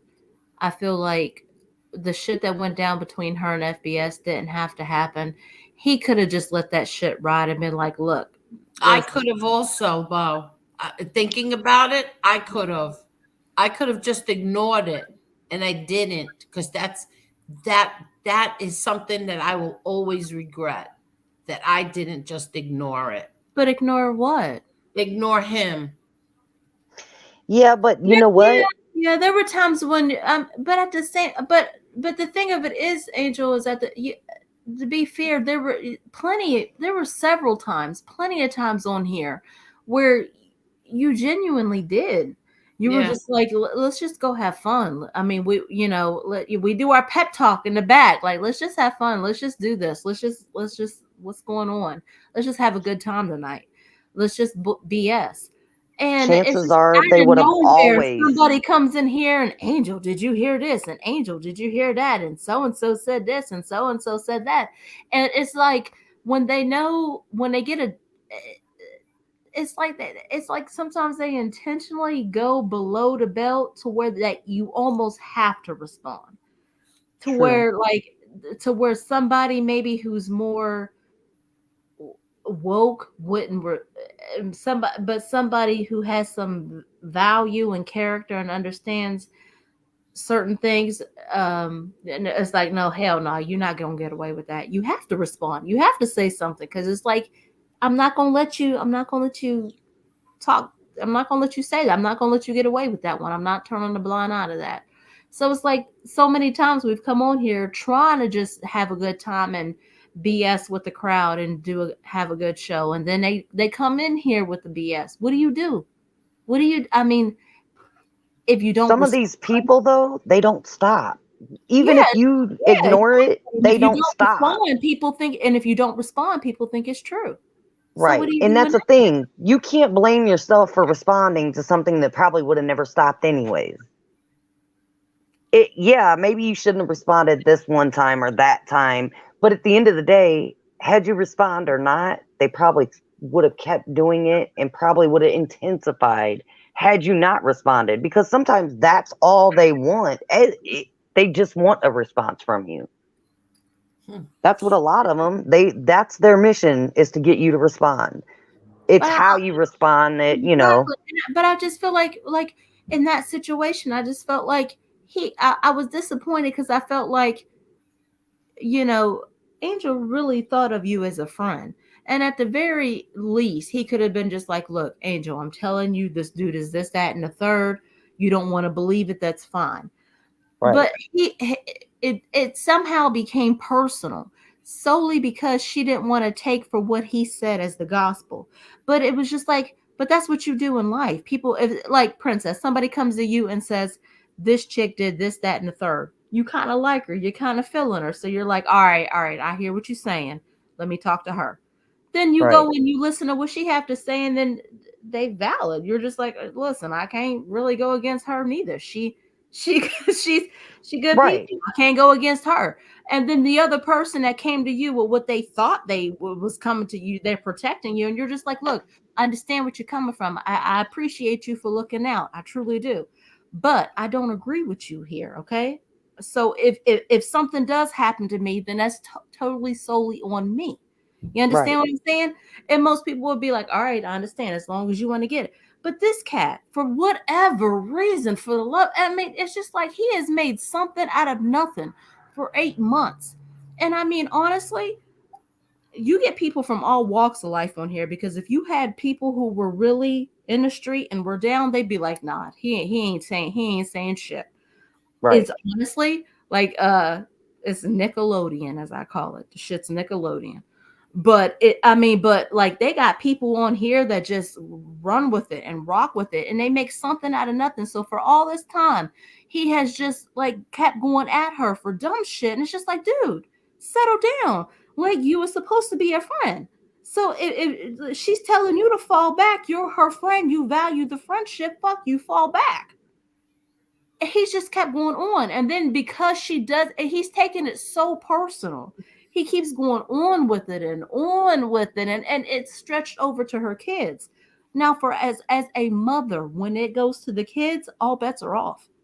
You know what I mean? Absolutely. All bets are off. When you bring it to my babies, when you bring it to the kids, all bets are off. Fuck you Yep. and the horse you rode in on. I'm coming at you, and if it ends in court, fuck it, I'm in court. So be it. I'm gonna be honest, and if I get in trouble for it, fuck. I'd rather what was my mom say? My mom's I'd rather go down for being honest than succeed on a lie. That type of shit. So if I go to court, they find me guilty, then so fuck it be it. I'm there. I was me, and I apparently I belong here. But he's going too far with the dumb shit. You know what I mean? And, Yeah. and I honestly feel like he does it to her because it's easy pickings, because of her last name. Because if something were to happen, oh, it's her. It had to be her. It had to be her. He said this, that, and the third. Right. And I feel like, dude, you wouldn't do this with nobody that will show up, so to speak. You're not going to really do this with nobody that would really show up. Be just like, you know what? I'm taking this one for the team. Come on. You done said this, that, and the third. Come on out here. Your hands got to have as much energy as your mouth at this stage of the game. He just does. It's crazy. So I've I feel been bad through for her in something that similar. sense. That's why I feel bad for Angel in that sense, because I feel like she comes with all this tradition and this logic and the stuff that makes sense to normal people, but you're not dealing with a normal motherfucker. He's not getting any of what you're saying. He don't get none of what you're saying. It's in one ear, out the other. It's corny. It's bullshit. He don't get it. And you almost want to just be like, let me lay hands on him for a minute. Let me lay hands on him for a minute. I'll take this one for the team. And see, and that's what we're dealing with YouTube. A lot of mentally ill people, a lot of people with untreated mental illnesses, a lot of people that have obsessive compulsive disorder to obsessively stalk you for years. I had a friend that I'm telling you, Angel's situation is similar to mine. I had a friend, we fell out, and it's been going on 2.5 years where it's been constant bullshit. I try to walk away, I don't know how many times, and I keep getting sucked back in to the point where you kind of want to respond. You get sick of hearing the bullshit, the lies. You can't go on not responding. And that's kind of why it's dragged out for as long as it has. And it sucks. And Parasites Clear, I believe you 100% are correct. Just so I believe that. I know who did the first ones. I know who did them. There's audio of who did them. I know who did the second ones too. yeah, that's crazy. They're trying to shift blame to somebody else now. And that's just all to try to get you to focus on somebody else and not the actual person that did it. Yeah, exactly. But look Crazy. at all the shit they've done to NB. I mean, I don't fucking have she a had brother, CPS Nathan. show up to her house. Like all the stuff they've done to her, she's had CP. Well, I don't know what they call it in New York, but they've had CP. She's had CPS show up to her house for dumb Yeah. shit. Yeah, they do that a lot on YouTube too. Call CPS, they call the cops and try to report things. It's insanity. And that's another thing. The cops don't put a stop to the shit. Well, listen, YouTube allows all this to go on. Mm-hmm. Oh, and that's another thing. You try to report certain videos for the stalking, the harassing, the intimidation, the threats. They don't take those videos down. No, they take videos down that have nothing to do with any of that. Yeah, I know. And that's the part that I'll never understand. I'm telling you, once I figure out how to flag properly, I'm definitely going to have my own little fun with flagging. You don't know how to flag properly? Yeah, there's a science to it. Unfortunately, there's a little bit of a science to it. Nobody's taught me the science. Yeah, flagging is not as easy as people think, because I'm telling you, I'm flagged before and it's never done anything. Even though I've gotten a response from YouTube saying that something I flagged got taken down, never got taken down. Me and somebody else flagged the same video. We both got the same email. The video is still up. Really? I don't know how that's possible, but that's YouTube. I'm telling you. I know a couple people that can flag, and I'm about to have them teach me, because that's something I want to know. People should start losing their channels over this shit. And the people that should lose their channels are the ones that are flagging other people's channels down. Yeah, that's what it really. That's the insanity for me. Crazy part. The guy that threatens me and threatens millions of others on YouTube daily, threatens to kill us, his channel's still up and running, but he gets to flag down other people's channels that have done nothing. It's insane. YouTube has it all backwards. And what's crazy is this guy doesn't make money on YouTube. He's not making YouTube money. So why does he get to flag other people down and his channel stay up? If he made money, that would make sense to me. I don't know how to pronounce your name, Eugenhort. I could tell you this. My attorney was on tonight. My friend and attorney, one of the attorneys. He's not on the lawsuit, but he knows all about it. He knows the players in this. And I don't know if you heard what he said, but the phone that the FBI confiscated, we can get that. We can get those records. And I have a feeling there's going to be a lot of things on that phone. But go ahead. I'll say this. Don't say too much more, Angel. No, I know. No, we said it on here. And fuck them. Because who are you to ask questions? This ain't a court of law. Bye. I know that's right. We said it on here. I asked them a question, and yes, you can. You can subpoena the phone records, the phone. Because I have a feeling there's a lot of crap on that phone.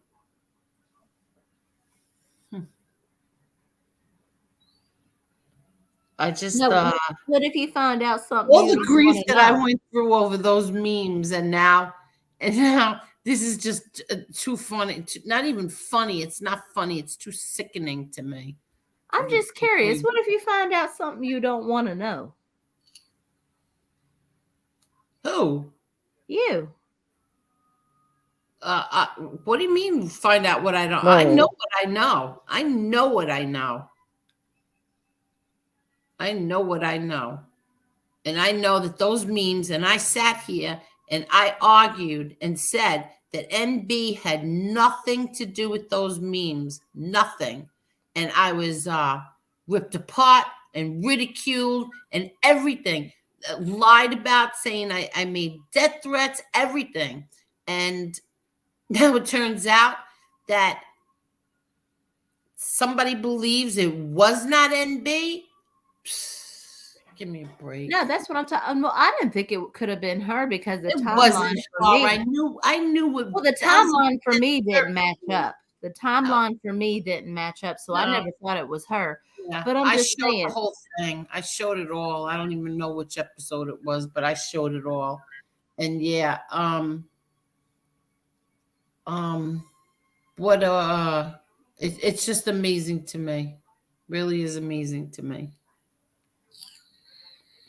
Exactly. NB had nothing to do with those memes because there was certain things on those memes that I knew damn well she knew nothing about. Actually, because this isn't for the public. This is for a court of law to determine.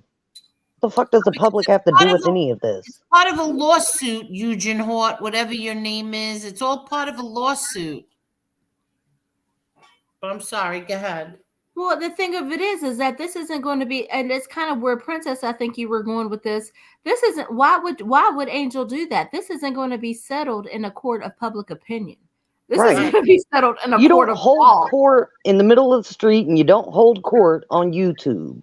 I don't know why people think you do, but yeah, that's kind of, God, some of y'all are brain dead. That's why some people are gangsters solely on YouTube. Well, but I also think there's more to that than prompting those questions too. But I think some people just try to draw information. Mm-hmm. And that's what I was thinking. That's a corny way of doing it because I think everybody would know the obvious of that. But right, in case we have some people in the back who didn't get that. Right. I think that nobody wants to know the truth. If nobody wants to know the truth, then why would you ask questions like that?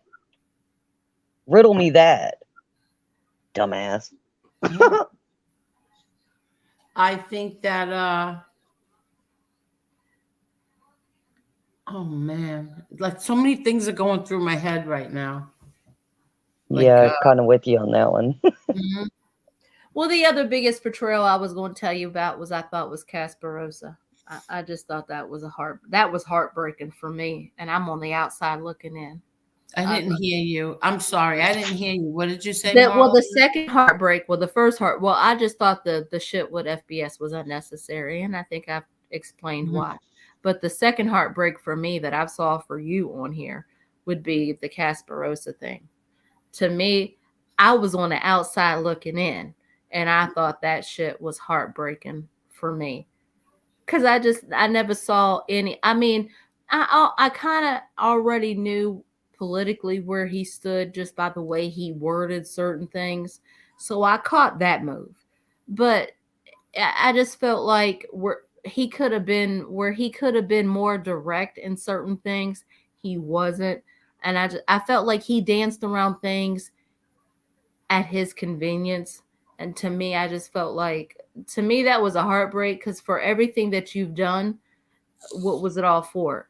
I just feel like that's just like the biggest, for me, I just thought that was the biggest betrayal for no reason.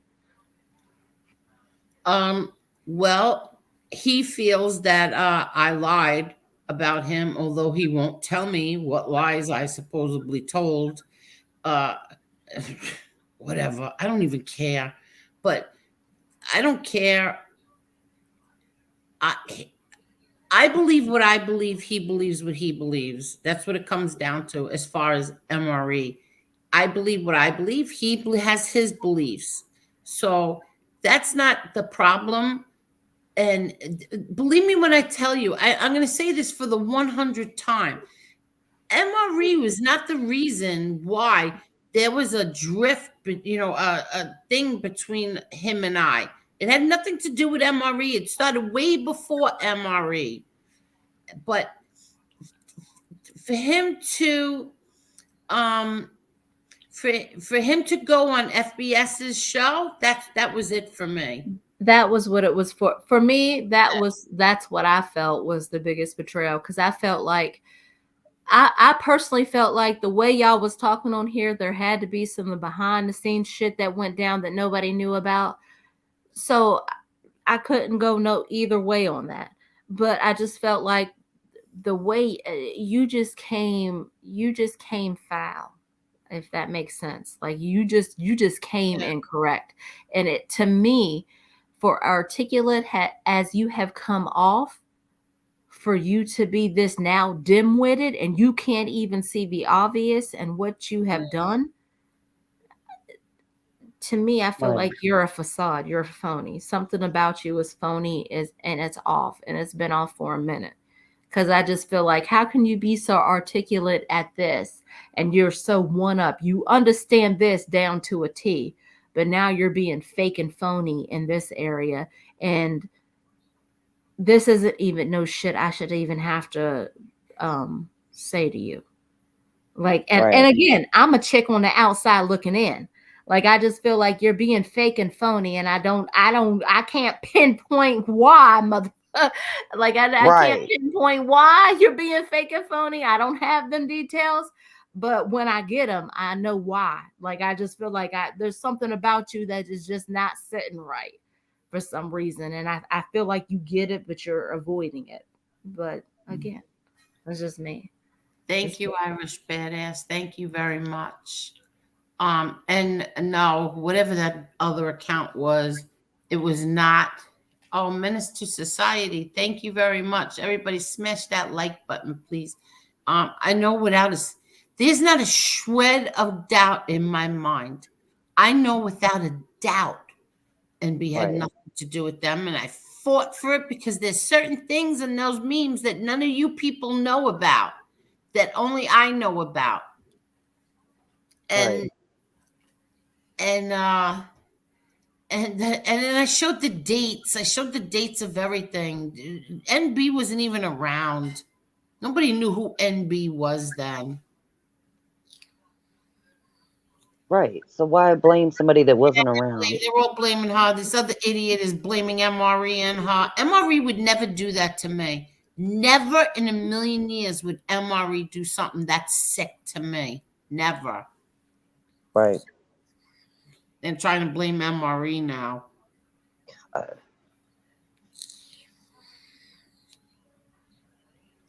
Hello, See No Evil. How are you?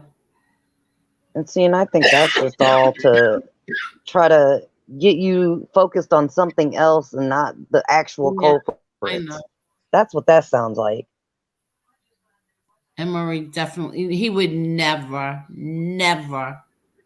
ever. Hello, the Holy Spackle. How are you, the Holy Spackle?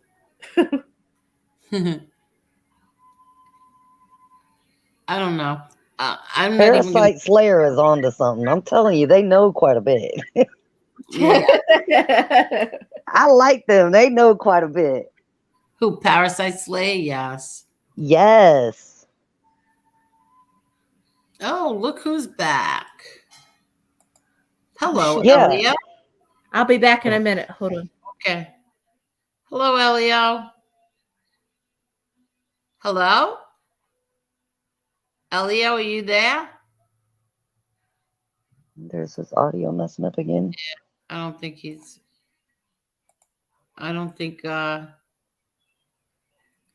Yes, the nature of online troll groups are quite dubious, but somebody is leading the charge. Somebody started it all. It starts with one person.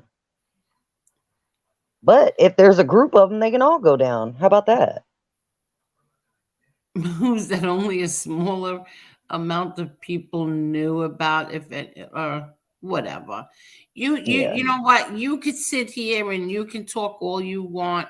I know without a shadow of a doubt, Marie had nothing to do with that, and I know MNB did not. Right.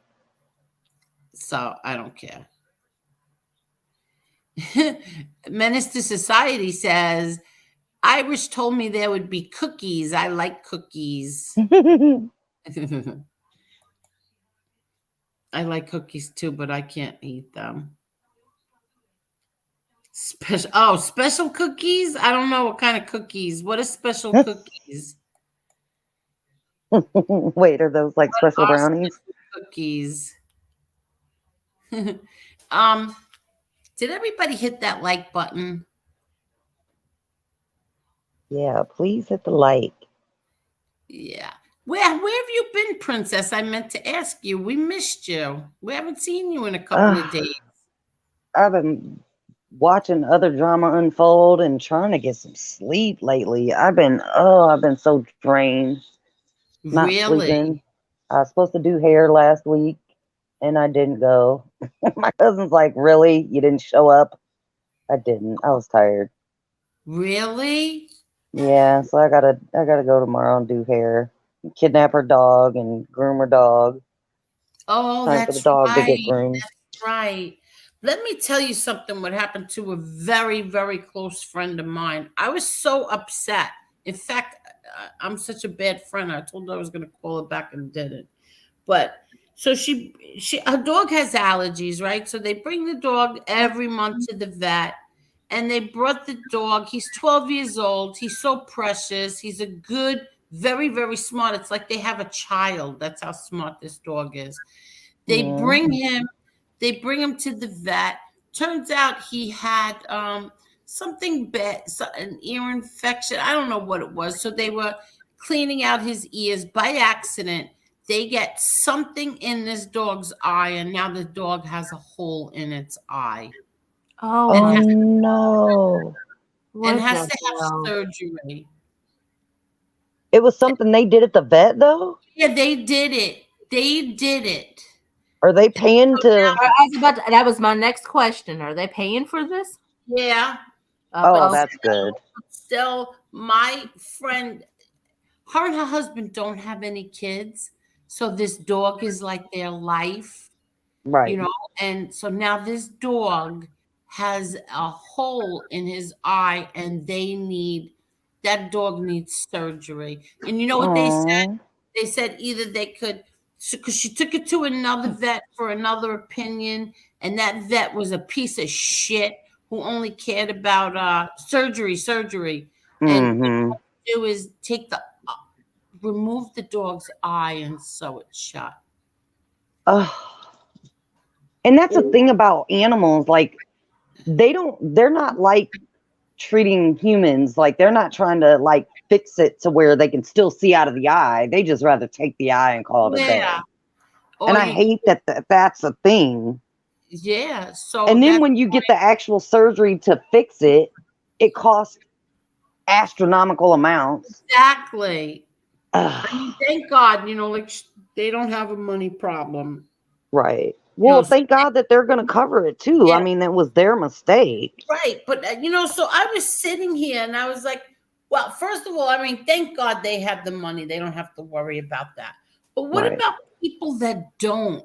So what does a vet do? Like, I want to know, does a vet just make a dog suffer because the owner can't afford to do surgery? What happens in that instant? Sometimes, yes, that is the case. They'll put the animal down. That's disgusting. That's why, ugh. I had a dog when I was in my I was probably like 19 when I had my first house. No, I think I was younger than that because I got my first house at 17. So I was probably about 18 at the time. I had a dog that had gotten injured from a dog fight. My neighbor's dog attacked my dog and I couldn't pay. They had to put the dog down. And I thought, this is ridiculous. And it was because of somebody else's fault. Yeah. But yeah, that's Unfortunately, that's how it is with animals. Like there is animal insurance, but when you can't afford stuff like that, you don't even have that. Well, I do. I did when I had my dogs. I had animal insurance because I thought it was a cover-all type thing. Right, and it's not. It's not that type of situation. It's not like regular insurance. It's like major shit type insurance. Uh-huh. And that's the sad thing. And I had Geico, so I can't imagine what regular, like rich people have. Because I had Geico, right? And I put the pet insurance, so it doesn't cover like when you take them to the vet regularly, when you do like regular maintenance type stuff just to keep up with their health. It don't cover that type of stuff. Like if there's emergency type stuff, then it kicks in. And you're like, how much was your insurance a month about for the pet? Do you remember? What happened? It wasn't it wasn't bad. It was I think it was only the policy for the policy I picked. Okay. So it was like $25 extra. But think about that though, $25 a month. That could have been their monthly or their yearly checkup. You know what I mean? Like it's crazy. Like, so you're waiting for the inevitable to happen, and what if your animal never has that? So you paid all this insurance money for an animal that never had a major event. Then what? Because you don't get that money back. Well, I got that on. Well, I got life insurance on folks too, so I can't say shit. Right. But it's sad though. Like you said, it doesn't cover major thing, or it only covers major, not like the everyday things. So it's like damned if you do, damned if you don't type situation. Yeah.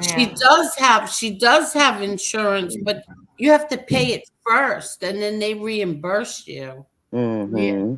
Oh well, mine was through Geico, because if you go to the office, they offer insurance, but then you do have to pay a certain amount up front.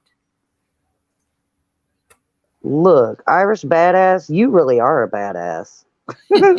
I pulled a tooth out that was like kind of like cracked and chipped and slowly, was on its way out anyways. But yeah, I can't pull my own teeth like that.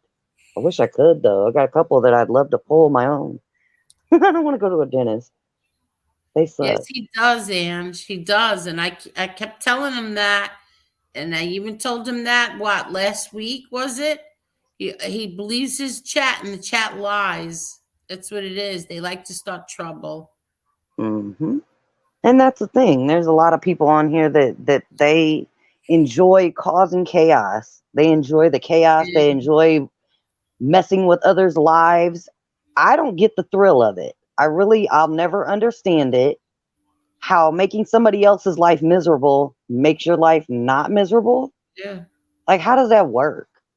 I don't That's know. the one that I'll never understand.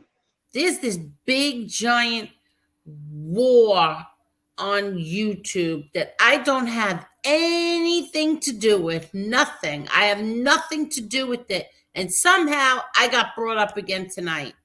I don't know why, but I got brought up again tonight, and I don't have a fucking thing to do with any of it, but yet I'm brought up again. And excuse my language, I'm sorry, but I'm just so sick of this shit. I really am. I'm with you. Any of it. None of it. What happened? What's up? I purposely stay away from all this shit, and I still get dragged into it. How's that? I still got dragged into it tonight. Now what? I don't know. I have no idea. I got dragged into it. I get it. Somebody in the chat know what's going on. Let me go to the chat. No, I don't think it was something from the chat.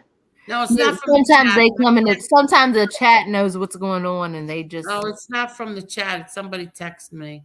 Fuck. All right, Angel, can you just tell us? Look, I get it. I've had my name brought up where I was not there. The conversation had nothing to do with anything that pertains to me, but my name gets brought up, and it's frustrating. It's irritating, and it's stupid.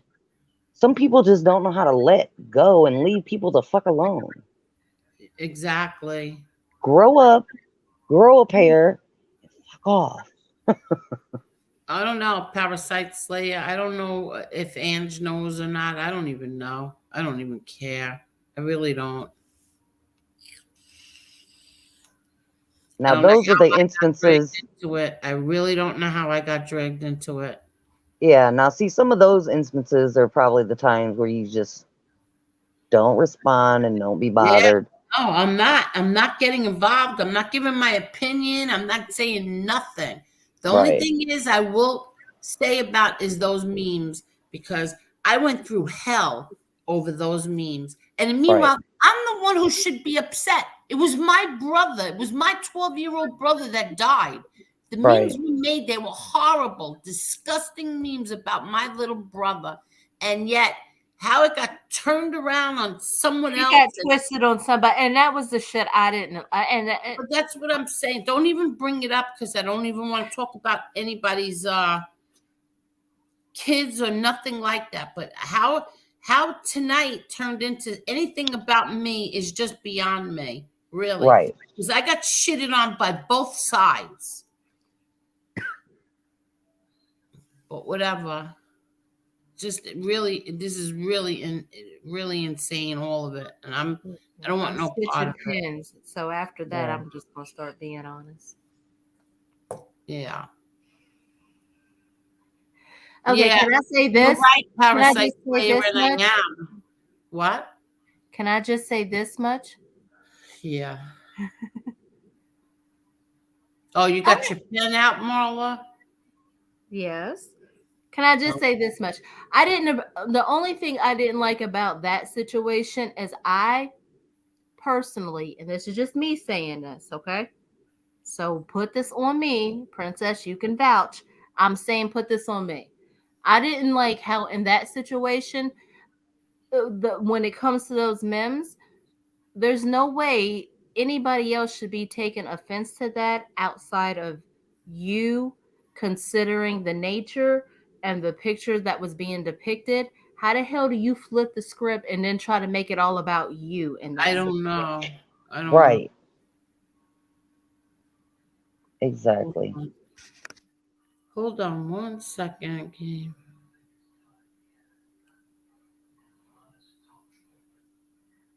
Hold on. I'm sorry. I think people are perpetual victims on YouTube. Yes. That's how they get involved. They want to be a perpetual victim. I'm sorry, I had to go on a choke break. But, no, that was the only shit I didn't like about that. I don't understand that. I didn't understand that.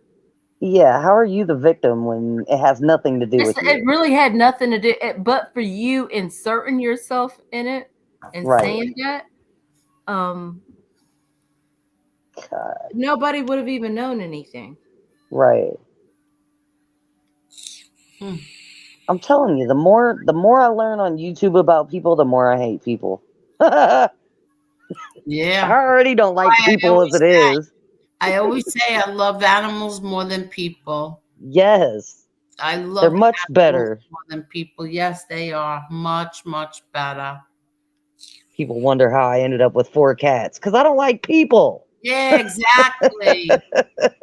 Exactly. I get up, they make me smile. They irritate me at times, but they make me smile more than they irritate me. So, yeah.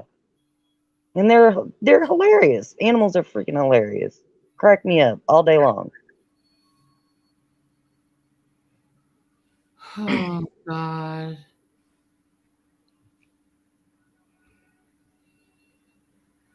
What happened? You see, because his chat lies to him, Angela. They lie to him. I just Mhm. got a text that FBS thinks I said he's afraid Scars is going to sue him. This guy believes everything. Yeah, exactly. Wow. He believes what his chat tells him, and they lie.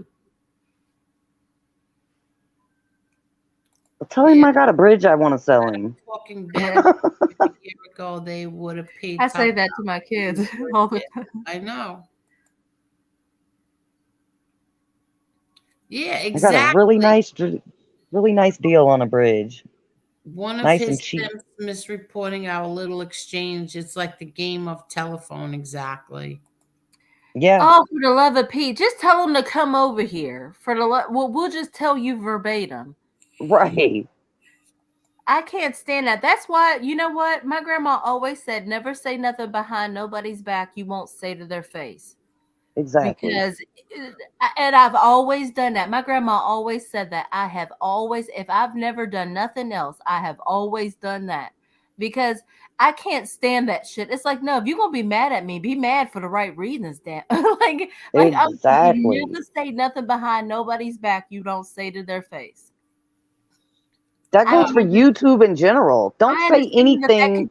that could be rude. I understand that could come off rude. It can come No. off brash, but I just feel like that is like the legit way to be. Life is so much easier when you go old school. Sometimes Right. I shit you not.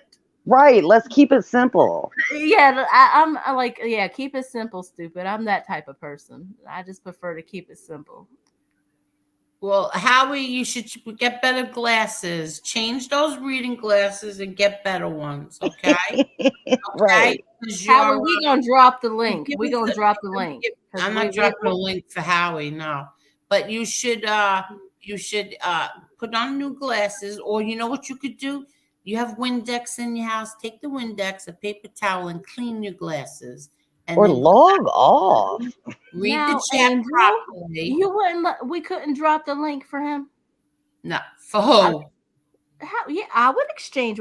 How about if he tells me, I tell you, or how about I ask the questions I want to ask first, and then I'll. You think that I would put somebody on here who put people away in my neighborhood, friends of? Oh yeah, never mind. No. You think I would put a rat on here that put away people in my neighborhood? Well, I think he should know not just what your people feel. He should No, feel no. regular. Well, then people he should say listen. how we feel. I would never put a rat on my channel. Never. Yeah.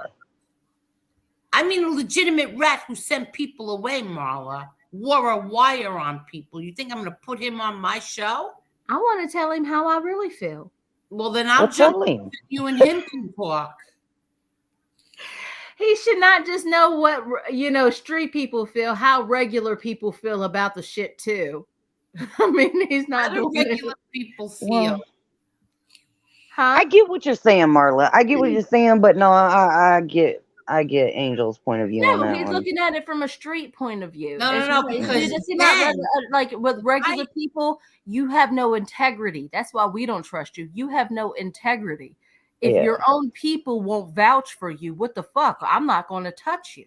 So I'm just saying, you have no integrity. On my screen, then people in Howard Beach will never look at me again. Right now, I'm in very good standing with Howard Beach people and Ozone Park people. Yeah, no, somebody like that isn't worth having a conversation with at all. No. I mean, hell, if you can wear a wire to rat on your own people, the conversation over. Yeah, no, I mean, that's fucked you up. could have an exchange with him. You could tell him how regular. I don't know what you mean by regular people. What does that mean, Marla? Because I never understood how people who came from the city could be bored, or how y'all could never have nothing to do. I come from an area where all we have is like farms and fields and hay and a street light. I mean, like, and if we get a new one, that's the talk of the town. What the fuck? What the fuck? We know the name of the person when they're supposed to arrive, who was with them, what they were wearing, what they ate. Like, that's the talk of the town. You come from an area where y'all have shit to do. So the city that never sleeps. Yeah. So some of the issues y'all have, I don't know why you have them. Because people are idiots. That's the problem. Y'all have like history in y'all's place. Like y'all can go and see like museums, and y'all can like subways, and y'all got shit y'all can do for free. Like y'all have stuff y'all can do there all the like. I don't understand y'all. Yeah. Shit. Hell, it's no different here in Indiana. We're not that far from Chicago. Y'all have stuff to do, so y'all are not. We got stuff to do, but they choose to shoot each other and do stupid shit all day long. I'll never understand it, but that's just, it is what it is. You'd think all the things we have to do, you wouldn't have to shoot people all the time, but I know. apparently It's that's like a y'all thing got to so do. much to do. Like, why are y'all involving yourself in dumb shit? Like, y'all got so much y'all could be invested in, and y'all are in a place where y'all could be making money hand over, and y'all are involved in dumb shit. Like, Because we got dumb people that are involved in dumb shit. That's the what problem. the hell? We got a generation of dumb shits involved in dumb shit. It's kind of where we're at with it. That's how I feel about it. I mean, don't get me wrong. There were times where, some of the dumb shit, it was necessary, but there was a lot of unnecessary dumb shit. I'm glad I don't hang around a bunch of dumb people to be involved in that shit no more. No, like where my fiance lives, like they shoot like Blue Bloods, like that show there. So like if they use like their house or their deli or any of that, like they shut it down and they get paid by the day for that. Of course they do. I never realized that. I didn't know that till I moved there, till like I started talking to people there. I never knew that, and they get paid by the day for that kind of stuff. And I'm like, when Lewis owned, well, he owned the 2 pizzerias in California, but the one I believe in the one on Melrose, they who came to shoot there, my daughter was running it at the time. No, she was working there. She was running the other one. Entourage filmed, and it took up the whole day, and they got paid for it. Oh yeah, they get paid nice for that shit. No, they get paid very nicely, and they get Remember paid the show day. Entourage? Do you remember that show Entourage? Mm-hmm. Yeah, that McConaughey kids. Exactly. Yeah, they came and they filmed there. Yeah, and then you get paid for that. Of course you do. Per and if day. you extra, Yeah, you get paid basically like what business would be for the day. Like they pay you that and then some because they got to make it worth it.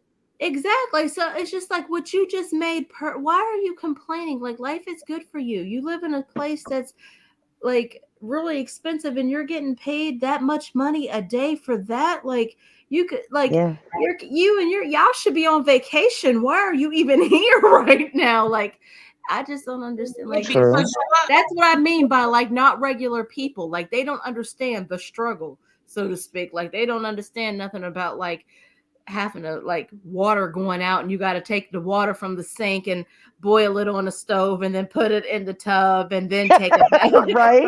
They don't understand struggle. Like they're like, huh? Like they don't understand. Oh yeah. No, I get what you mean on that. Yeah, they don't understand struggle. Yeah, you got a point. When you understand, you're like, what are you complaining for? Shut up. Let them film. And you got to walk 10 miles in the snow to get to school. Yeah, that's struggle. Yeah, that kind of stuff. Like they don't understand. Like they use that word, like that word rat in New York. They use that word struggle so loosely, but they really do. Thank you, Edwin, so much, Edwin. Thank you. Thank you. Good night, Edwin. Good night, Edwin, and thank you. No, like, and that's true. Like what Perry said, they wanted to use our house for the cop movie that was filmed in Queens years ago. My mom refused because she didn't want to be in a hotel. Yeah, they rent your house. They rent your house, and you go stay in a hotel. They pay for it. They pay you for your house, and like whatever they take out of your house, they pack it neatly, and then they bring it back in after they take their stuff out. I ain't gonna lie, I wish I had that type of house. Yeah, I know. I'd go stay in a hotel for a while. They live in an area where they do that kind of stuff. Like even if they use your image or the outside, as long as it wasn't a porn, I'd be okay with anything outside of a porn. I wouldn't want nobody doing nasty things in my house. I'm just saying, like they rent houses for that too. Can you imagine? Oh, I would never. Sorry, that's one thing I wouldn't rent my house for. That's disgusting. No. Oh God, no. Sorry, I don't know why I was thinking about that, but yeah, that's disgusting. Ew. I'm just saying, like they just come from an area where they can make hand over money for just silly stuff, and it's just like, why are you complaining? I ain't gonna lie, I wish I had an Airbnb, man. People be making bank off of some Airbnbs. And I'm not going to say when you go to those areas, sometimes you are very disappointed. Like when I went to Manhattan, I can't tell you, New York looks so different on TV than what it does in real life. I feel like it's one big ripoff. I don't know. I've been to New York once, and that was to be on a Sally show, and yeah, I that think experience was kind of not that great. it's like a ripoff, and sometimes like when I first started meeting people from New York, I'm like, oh my god, how can you like talk like that? Gosh, why don't you just go to Manhattan? You can have a picnic, you can do this, you can do that, and then when you actually have to go there, you're just like, yeah. I don't, yeah, it's not, when you Too go many there, people for me. it's when you go there, it's not all it's cracked up to be. It's kind of dirty, and the people are so rude, and Yeah. it's just and crowded, and the people are rude, and it's like too many of them. See, I don't like people enough to like New York.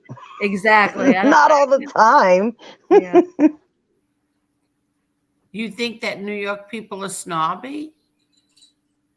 Not all. Well, they But say like, they but don't like to be they're out on the not street, like yeah.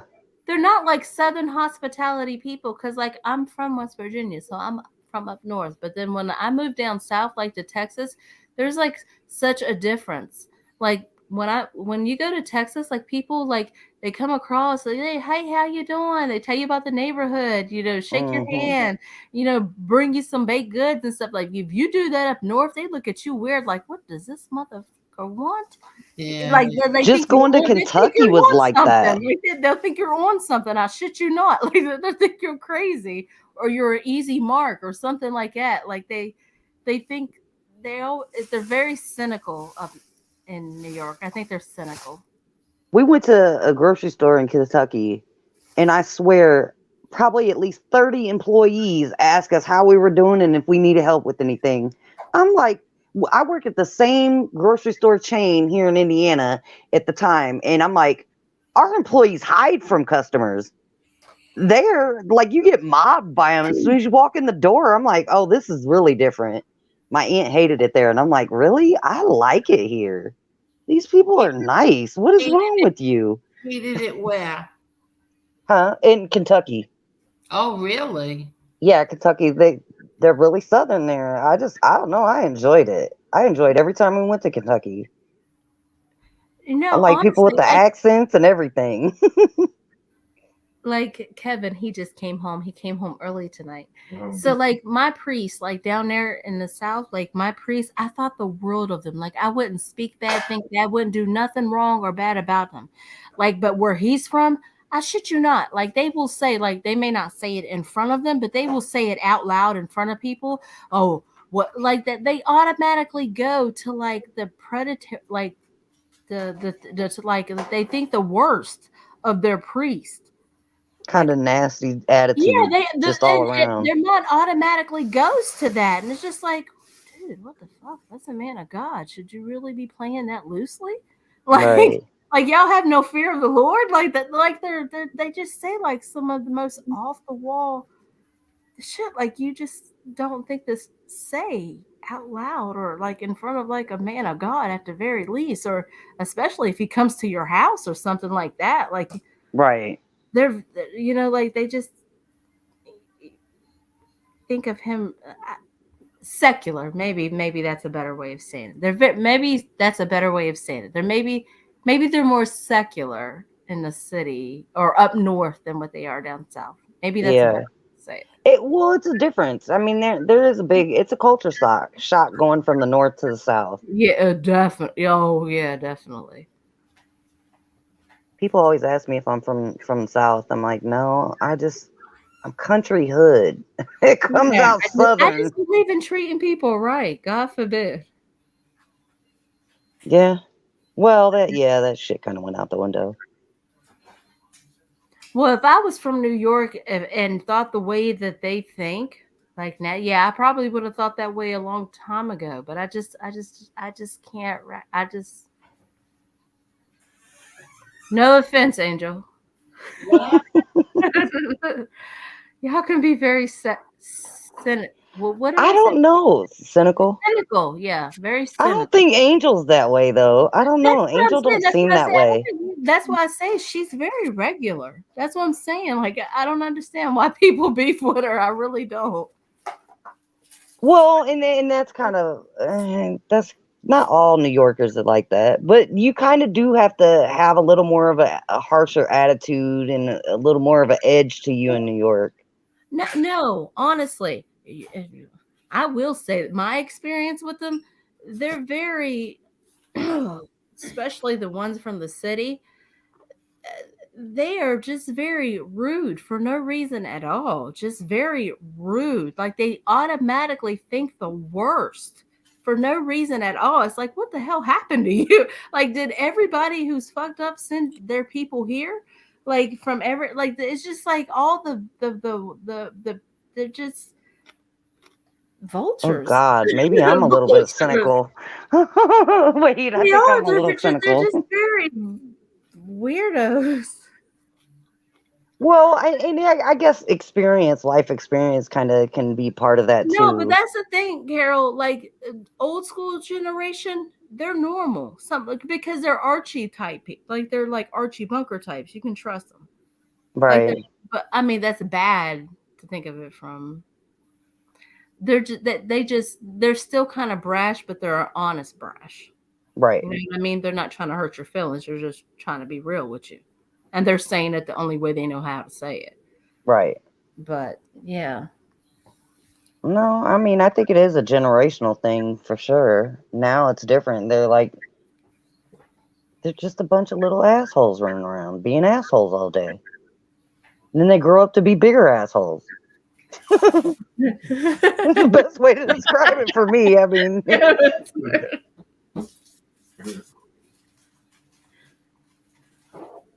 You know what? You want to know the truth?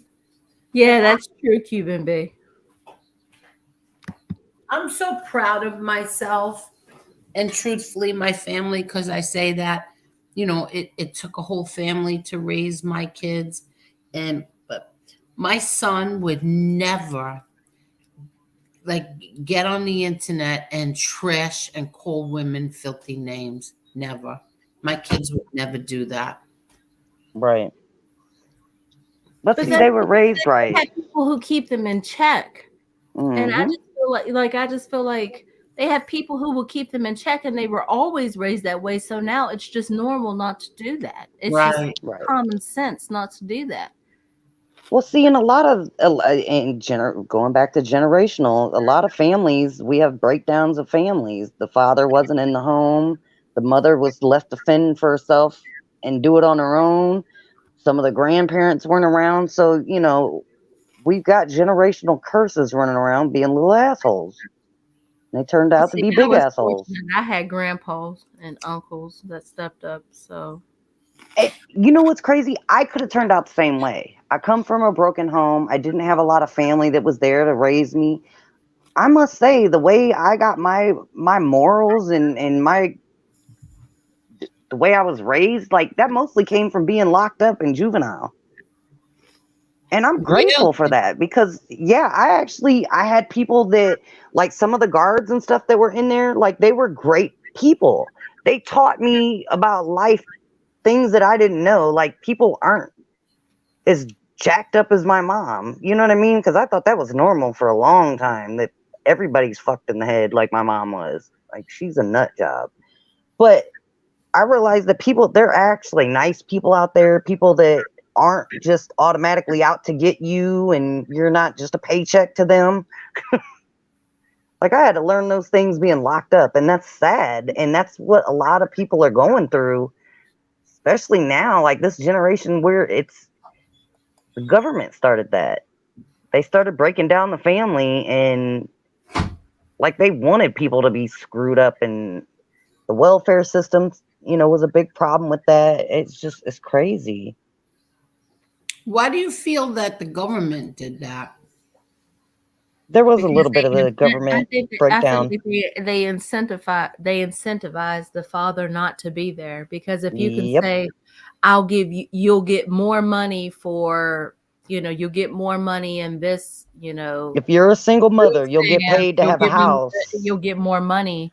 We'll give you food stamps. We'll give you child care. We'll give you this, but you can't have a man in the house. But we'll if give there's you all these things. Yeah, but if there's a man in the house, they'll cut it down or Yep. something like that. I just personally just feel like, That was the breakdown of the family, really. But I don't understand.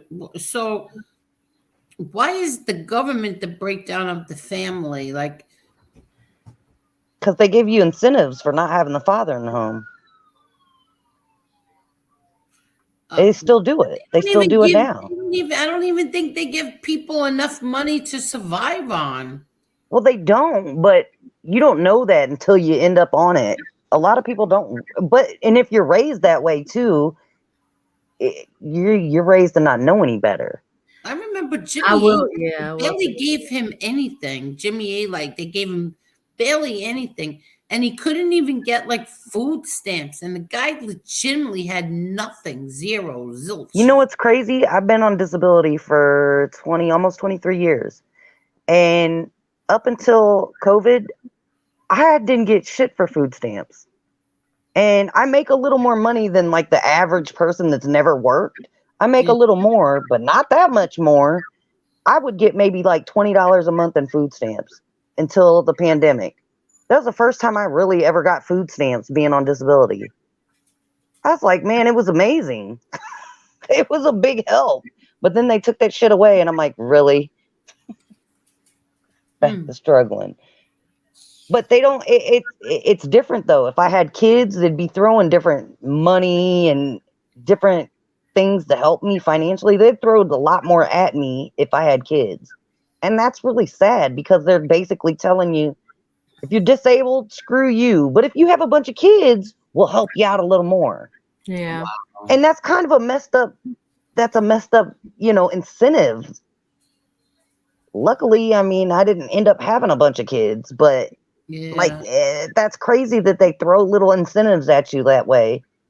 And I don't know. I'm telling you, our system is so screwed up. I think everything is all screwed up, to be honest. Yeah. Hello there, my Chanel. Everything except for my little Chanel-y. Chanel-y's not screwed up, right, my Chanel? Mommy loves you. She's so cute. She's so cute. She's going to be 14 years old. Aww. My baby, but you never know it. She's still spunky. Thank God. Hold on, I know. Chanel. My oldest is going to be 15 this year. 15? 15. Wow. My cousin's cat passed like 2 years ago, and I thought, oh my God, that's why I got my kitten, because I thought, oh, the end's got to be coming soon. And she's still kicking. Really? Let me just see something. She needs to go on a diet, though. She's fat. She's a little fatty. Yep, Chanel's going to be 14 years old on my birthday. We have the same birthday. Right, Chanel? We have the same birthday. You and Mommy have the same birthday. I wish I was going to be 14, Chanel. My ex used to get so mad because I talked to my cat like it's a kid. That's not a kid. And I said, says who? Oh, they're my kids. I sit there and I say, God bless you to them. I do too. I tell them, God bless you. And then I tell them where I'm going, when I'm coming back. My cat throws up on the floor. I'm going and grabbing him up and holding him. And oh, my poor baby. Yeah, they're looking at me like, dude, really? I just threw up. Leave me alone. Aww. I do that too, though. Every time I walk out the door, I'll be like, I'll be right back. And they're looking at me like, shut up, lady. We're trying to sleep. I tell them either I'll be right back. I'll be right back. And then I'll tell them I'll be back in a little while. That's when I'm not going to be right back. And what's crazy is they come, and when you come in, they're at the door looking like, oh my God, you're home. Where you been? Yeah. Who you been with? So weird because sometimes I could just go outside and like look whatever, like load up the car or look for something in the car or whatever with the car. And I'll come in the house and they acted like I left for 5 hours. Right? So weird. Dogs are weird. I'm telling you, I think even my cats know my car. They know when I pull up because they're at the door waiting on me. Listen, my daughter's dog, this little witch, she knows. My daughter turns the corner and she starts barking. She knows that she's home. My dog used to do that. My mom's brother was like, your dog was barking for 5 minutes before you walked in the door. And I said, yeah, they heard my car. How do they know? Every car sounds different. You didn't know that? They hear my car when it starts up. They hear it coming around the corner. They know. Yeah. Can we talk about turtles? Do you talk to your turtle? Do you tell your turtle that you're leaving and you'll be back in a little while? No, the turtles I wouldn't talk to. Yeah, I don't think I'd talk to a turtle the same. A bird, maybe. I don't know about a turtle. I would probably forget I have a turtle. I'd probably remember like once a week. Oh shit, I gotta feed you.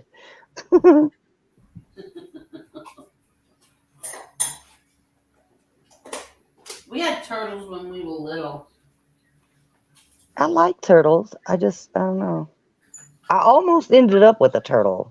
My cousin's son was getting rid of his, and I almost brought it home. I thought, Lord, I don't need any more animals. Unless it's a bird that talks. Oh, look at this. Menace to sobriety. Oh, I thought it was menace to society before. Sobriety. Here in California, they give good money to unemployed single parents. A Canada. single mother of 3 would get like $1,800. So that's like seven what? US. Yeah. 1,800 a month and 1,800 a month. Wow. So you would have to get, I don't know how people could survive on that. They'd have to be living in a tent to survive on that. Oh God, you don't even want to know how much I make a month then. This is less than that. A family, a whole family. How could you feed a whole family and pay rent? Yeah. You know, like a single mother of 3. So yeah, that I think would be just for the kids. About it. How could they survive? Yeah. Trust me, it's a struggle. Wow. It's a struggle for real. And they keep talking about they gonna get me cut off of housing and get me kicked out of housing. And I'm like, housing? I ain't on housing. I wish I was. I just don't like having parents. That's what housing feels like, having parents. Yeah. Like, what the hell? I'm grown. You tell me what to do. Do what the hell I want to do. I pay rent. I do what the hell I want to do. But I guess because they pay, they get to have little stipulations to everything. Not that I couldn't follow them. I just, just the thought of having rules. Yeah. I don't like that idea. Plus, they're all, oh my God, I couldn't live in a housing apartment. It's like the Jerry Springer show every day in one of them complexes. Yes, the people, they're all idiots. I don't like living around a bunch of people that are on disability. It just is too much. I don't like people like that. Where I'm at, my neighbors don't need to know anything about me. They don't need to come and bother me. They do their thing. I do mine. They leave me the hell alone. They say hi when we see each other passing, but that's it. Other than that, don't talk to me. We don't need to be friends. We just live next door to each other. Angels, they give them housing that is much cheaper. I know, I understand that, but still, that's, I don't know. I live on less than $1,400 a month. Good night. Thank you so much, Carol. Good night. Good night, Carol. Yeah, I live on less than $1,400 a month. And that's a pain in the ass. It's a struggle. But now, does your rent come out of that or no? That's what you're left Yeah, $600 a month in rent, plus Oh, wow. lights, plus internet, plus phone. Yeah, And now, are you allowed to work or no? no, I can't work. Okay. Can't work and can't if I wanted to, I couldn't. I'd lose my disability. I'm not on SSI. There's a difference. SSI, some people can work, but SSI, you get a lot less, and there's stipulations to you working. You can only work X amount of hours, and you can only make X amount of money before they start taking your money. So either way, you're still kind of shit out of luck. Yeah, yeah. Oh, wow. Apparently, where I live, it's kind of cheap, but still, even here, it's a struggle. It's a struggle living off $1,400 a month.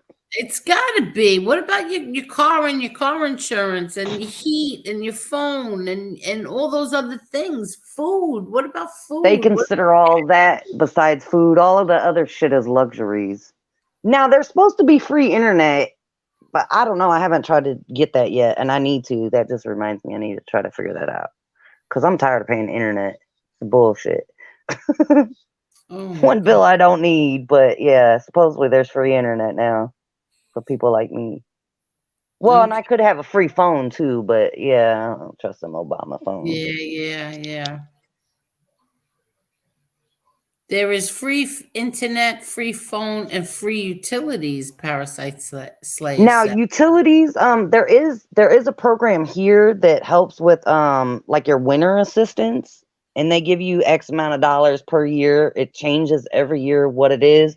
Now, last year, because of the pandemic, I got like $950 towards my light bill, which covered quite a bit.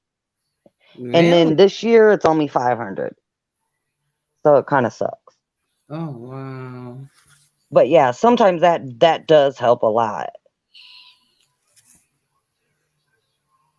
Wow. I should have never burnt my house down. Yeah, but how much electric could one person use? Seriously. Here, I don't know what the hell. I don't know if it's because the building is really old, but my light bill is kind of high here. And I'm in the dark most of the time because I get migraines, so I rarely have lights on. Yeah. But my bill is still like 100 to 150 a month. Oh, you're kidding me. All year round, whether it's cold in the winter or hot in the summer. Yeah, my light bill runs about 100 and 150 a month. And I think that's some BS. Either the electric charges are high, or this building is really that bad and we're draining that much. It is for one person.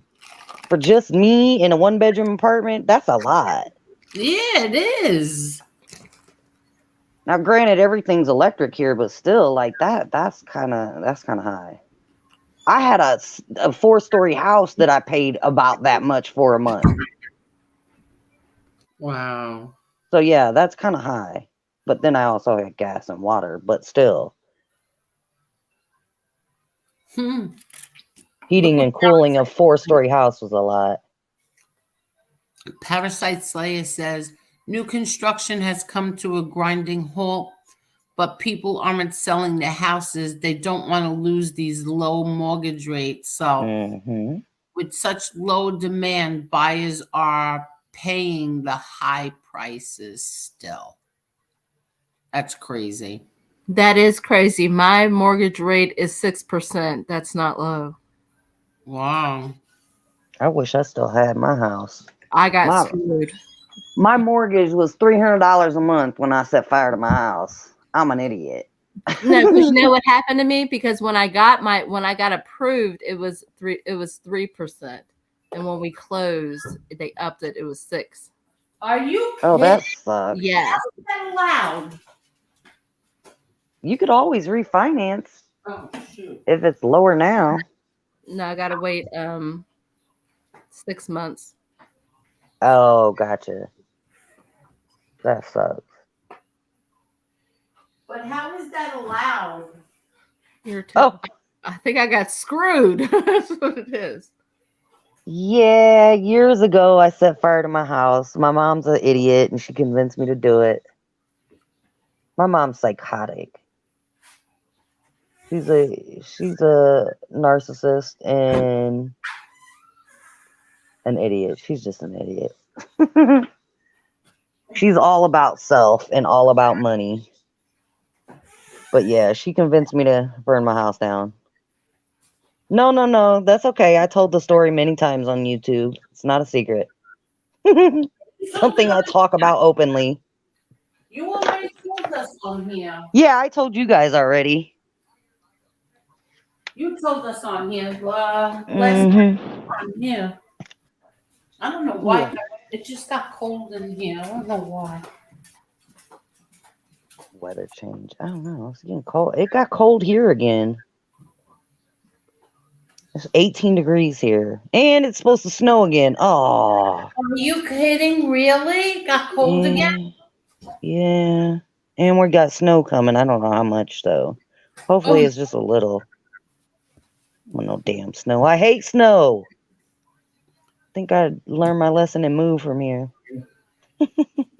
See, Marla, Parasite Slayer says you did get screwed. Your rate lock should have been good for 60 days, and then you should have been able.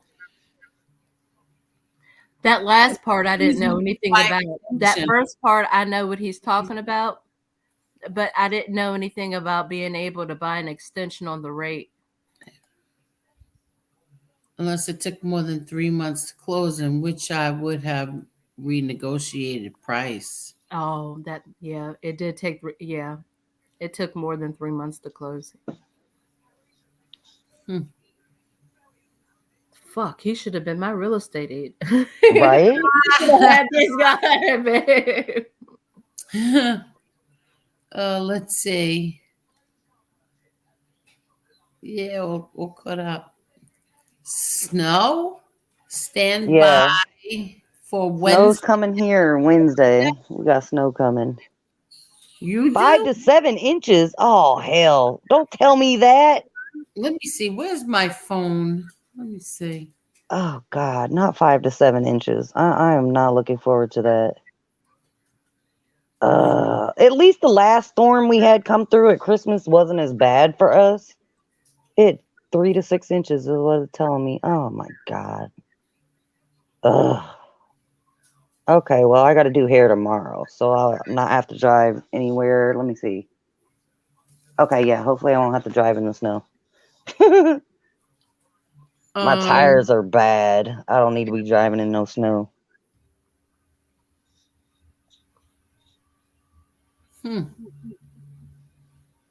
Okay. Let me see. I want to see what the weather is. Now, normally I don't really care about the weather, but let's see. Oh, all right. It's 30. No, it's not. It's 35 here. And let me see. If we're getting snow Wednesday. Rain again. We've gotten so much rain. Oh, I know it rained here all last week. Thank God, because it's better than snow. We've gotten rain. But if we're getting snow Wednesday, you guys might get snow then. Like at the end of the week. Might. Not always do you guys get our weather, but like usually it'll go your direction. Is Marla still here? I'm here. Yeah. What happened? You dwindled down? Your batteries are running out? I'm laying down now. She's what? She's laying down. I was laying down. Why would happen? Why are you laying down? Because I have to sit up to read the screen. Wait, what? Did you fall asleep? No, I was just laying down. Oh, okay. That's what I should be doing. I'm sitting up like a dum-dum. Yeah, me too. I'm always sitting up. See, when I do it, I get pain that goes down my leg. Oh, yeah, but I keep doing it. I don't know. It's habit. You sit up. Try to be halfway normal sometimes in the day. instead of always laying around. I feel like, man, I'm telling you, when I first became disabled, it was so hard to do nothing all day. Like my mind would just race because there was so many things I wanted to be doing, but I couldn't do it. Now I'm a pro at being lazy now. Good at it. Took me a long time to get here, but I'm good at it now. Wow. Damien says, I've got a cousin on disability. He has 2 kids. They give him 3-bedroom home, huge backyard. He gets $2,800 a month, everything included. He pays $600 a month. He pays $600 a month and gets $650 a month of food stamps. Damn, where does he live? What state is that? Right? What state? Is that Rhode Island? But see, this is the thing though. Like, had I had kids, my opportunities would be better. Like, I probably would have a house again. But me just being me on disability, they put me up in one of them apartment buildings where it's nothing but Jerry Springer show all day long. He said he went on disability after his father passed away. Claimed he couldn't cope with the stress of life. What a scam. Wow. Now that's Is a kind of scam. crazy. Yeah. Yeah. See, I don't even claim my PTSD as a disability because I don't think it is. Don't get me wrong, like my stress and anxiety can be through the roof at times, but yeah, I don't even think that's, to me, I don't think that's considered a disability. You just grow up and get over it. Yep. I've always had PTSD, so like, you just have to power through that shit. Sucks, but you just do it.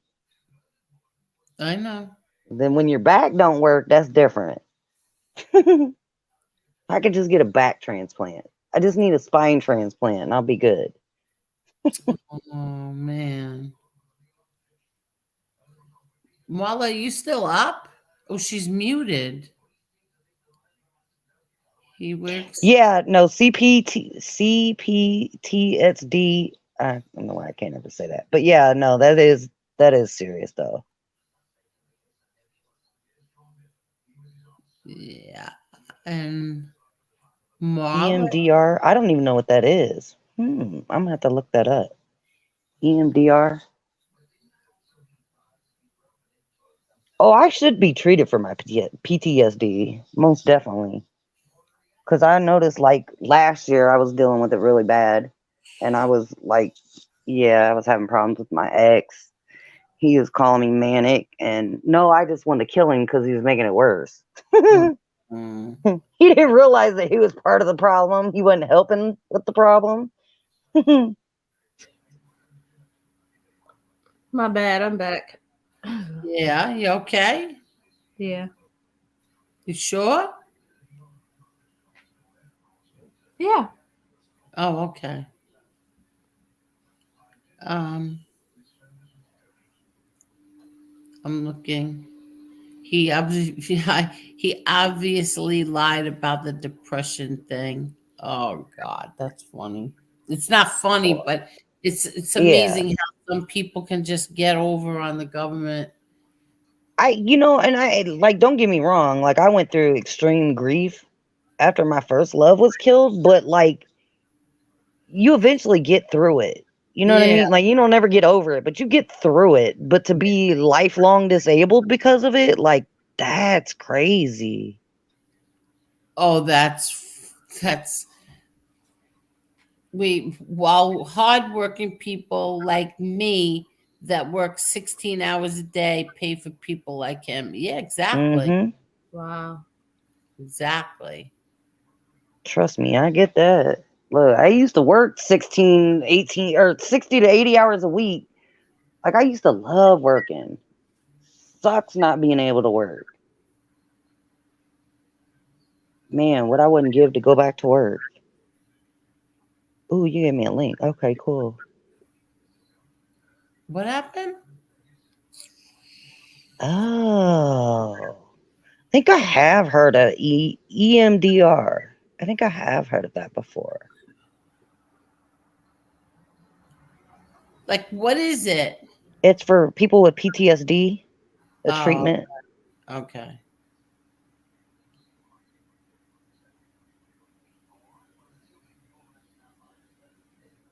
Wow. I'm falling asleep. Uh-oh. Mm. Oh, hell, it is almost 2 o'clock in the morning. Oh, okay. Look, I'm usually up till 8 in the morning. But Okay. my guy friend is not at work tonight. So I can sleep like normal and then get up and go do hair tomorrow. Or Well, good today. for you. Well, we could probably call it then. Marla, Yeah. you feeling okay? I'm good. Okay. Well, I'm tired anyway. You tired, Marla? Yeah. You tired, Princess? Yeah, I'm getting there. Yeah, I'm getting tired. No heads. Yeah, that's exactly what I was just doing, Mr. Smith. I definitely was doing that. Not enough. Yeah. And then I heard Princess talking, and I'm like, oh crap, what'd she say? It happens. I'm telling you. Some reason Yeah, I have that effect on tired people. too. I make people fall asleep. No, it's not you, it's me. First of all, I didn't have I should have had a cup of coffee before. Now it's way too late to have one, but I should have had one before. You know what's crazy? Before you went live, I had some iced coffee, and it's extra strong, but I'll still sleep like a baby. Really, Lewis was the same way. Um, I don't know. My daughter too. My daughter could drink a cup of coffee or tea or whatever before bed. She falls right asleep. Yeah, that's not what keeps me up. Now, when I have my insomnia fits, that's Mhm. what keeps me awake. But No, I yeah, caffeine never affects my sleep.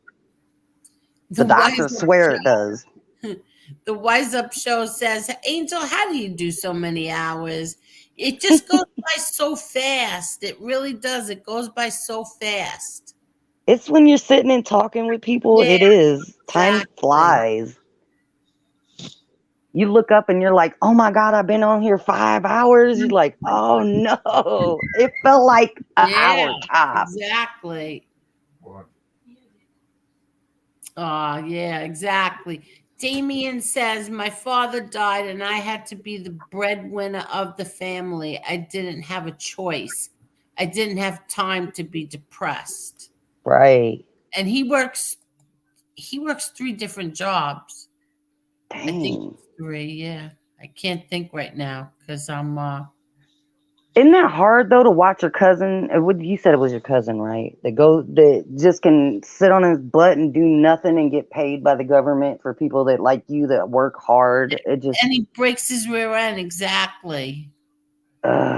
it's frustrating, especially when you see somebody that gets it that doesn't deserve it, that really should not be on disability.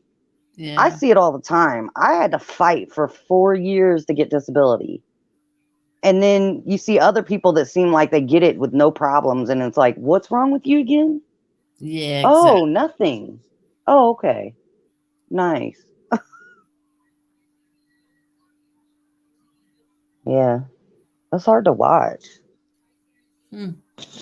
And same with people that get like food stamps and welfare. It's like some people that really truly need it, people that work that whether their hours get cut, they get laid off, they struggle to get help.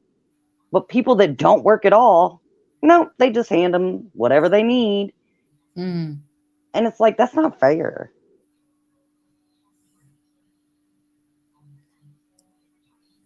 Oh wow. I'm Oh, tr- yeah. Parasite Slayer. Yeah. That's even worse. Hands down. lying. Yeah, 100%. You're 100%.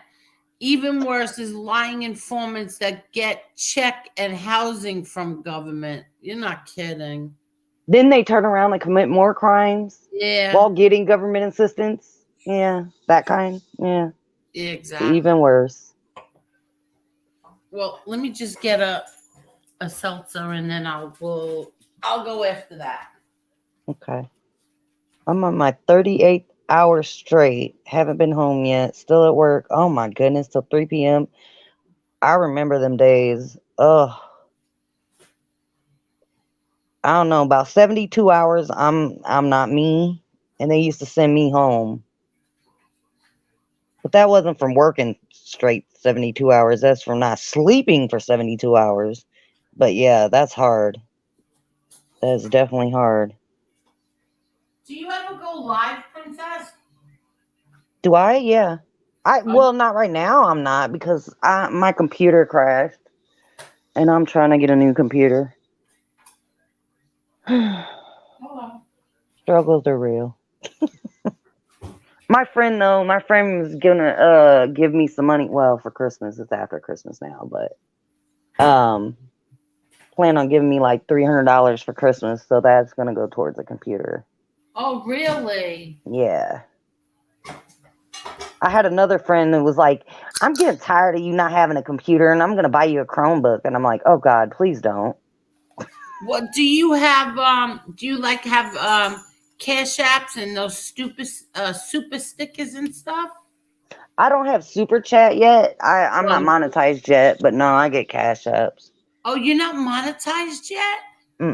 No, I'm still like 300 hours away from being able to be monetized, which won't take much time once I start going live again. Yeah. Look at Damien says I'm working on my 38th hour straight. Haven't been home yet. Still at work until 3 p.m. tomorrow. That's crazy. Yeah. Oh. Damien, you are a hard worker. Yeah. That's for sure. And yeah, they reward all the bums. Right. Shame. Well, I know that Marla is very tired. I'm tired. And Yeah, I'm getting there. I know. And Damien still has 13 hours to go until his shift is over. God bless Damien. Lord have mercy. Hi, Damien. Exactly. But Miss Princess, will you please come back again? It was very Yes. I love it over here. Yeah, good. Thank you. We love having you here. Yeah, you guys definitely take me out of all the bull crap in my sector. Well, good. Thank you. I just need to get caught up on all the players over here. But other than that, we'll catch you up. You catch up quick. I'm getting there. Look, I'm starting to know like the major no-nos over here, the people I don't want to know. Yeah. Oh, we'll let you know. Yes, I will definitely bring my butt back. Yeah, I like it over here. You guys are a hoot and kind. Ah, thank you. And it's not drama like it is over in my sector. Yeah. Not well, I mean, I know you guys have drama over here, but we not have drama here. Not as bad, I should say. No, not as bad. Lord, it's a mess over there right now. Yeah, definitely. All righty, Angel.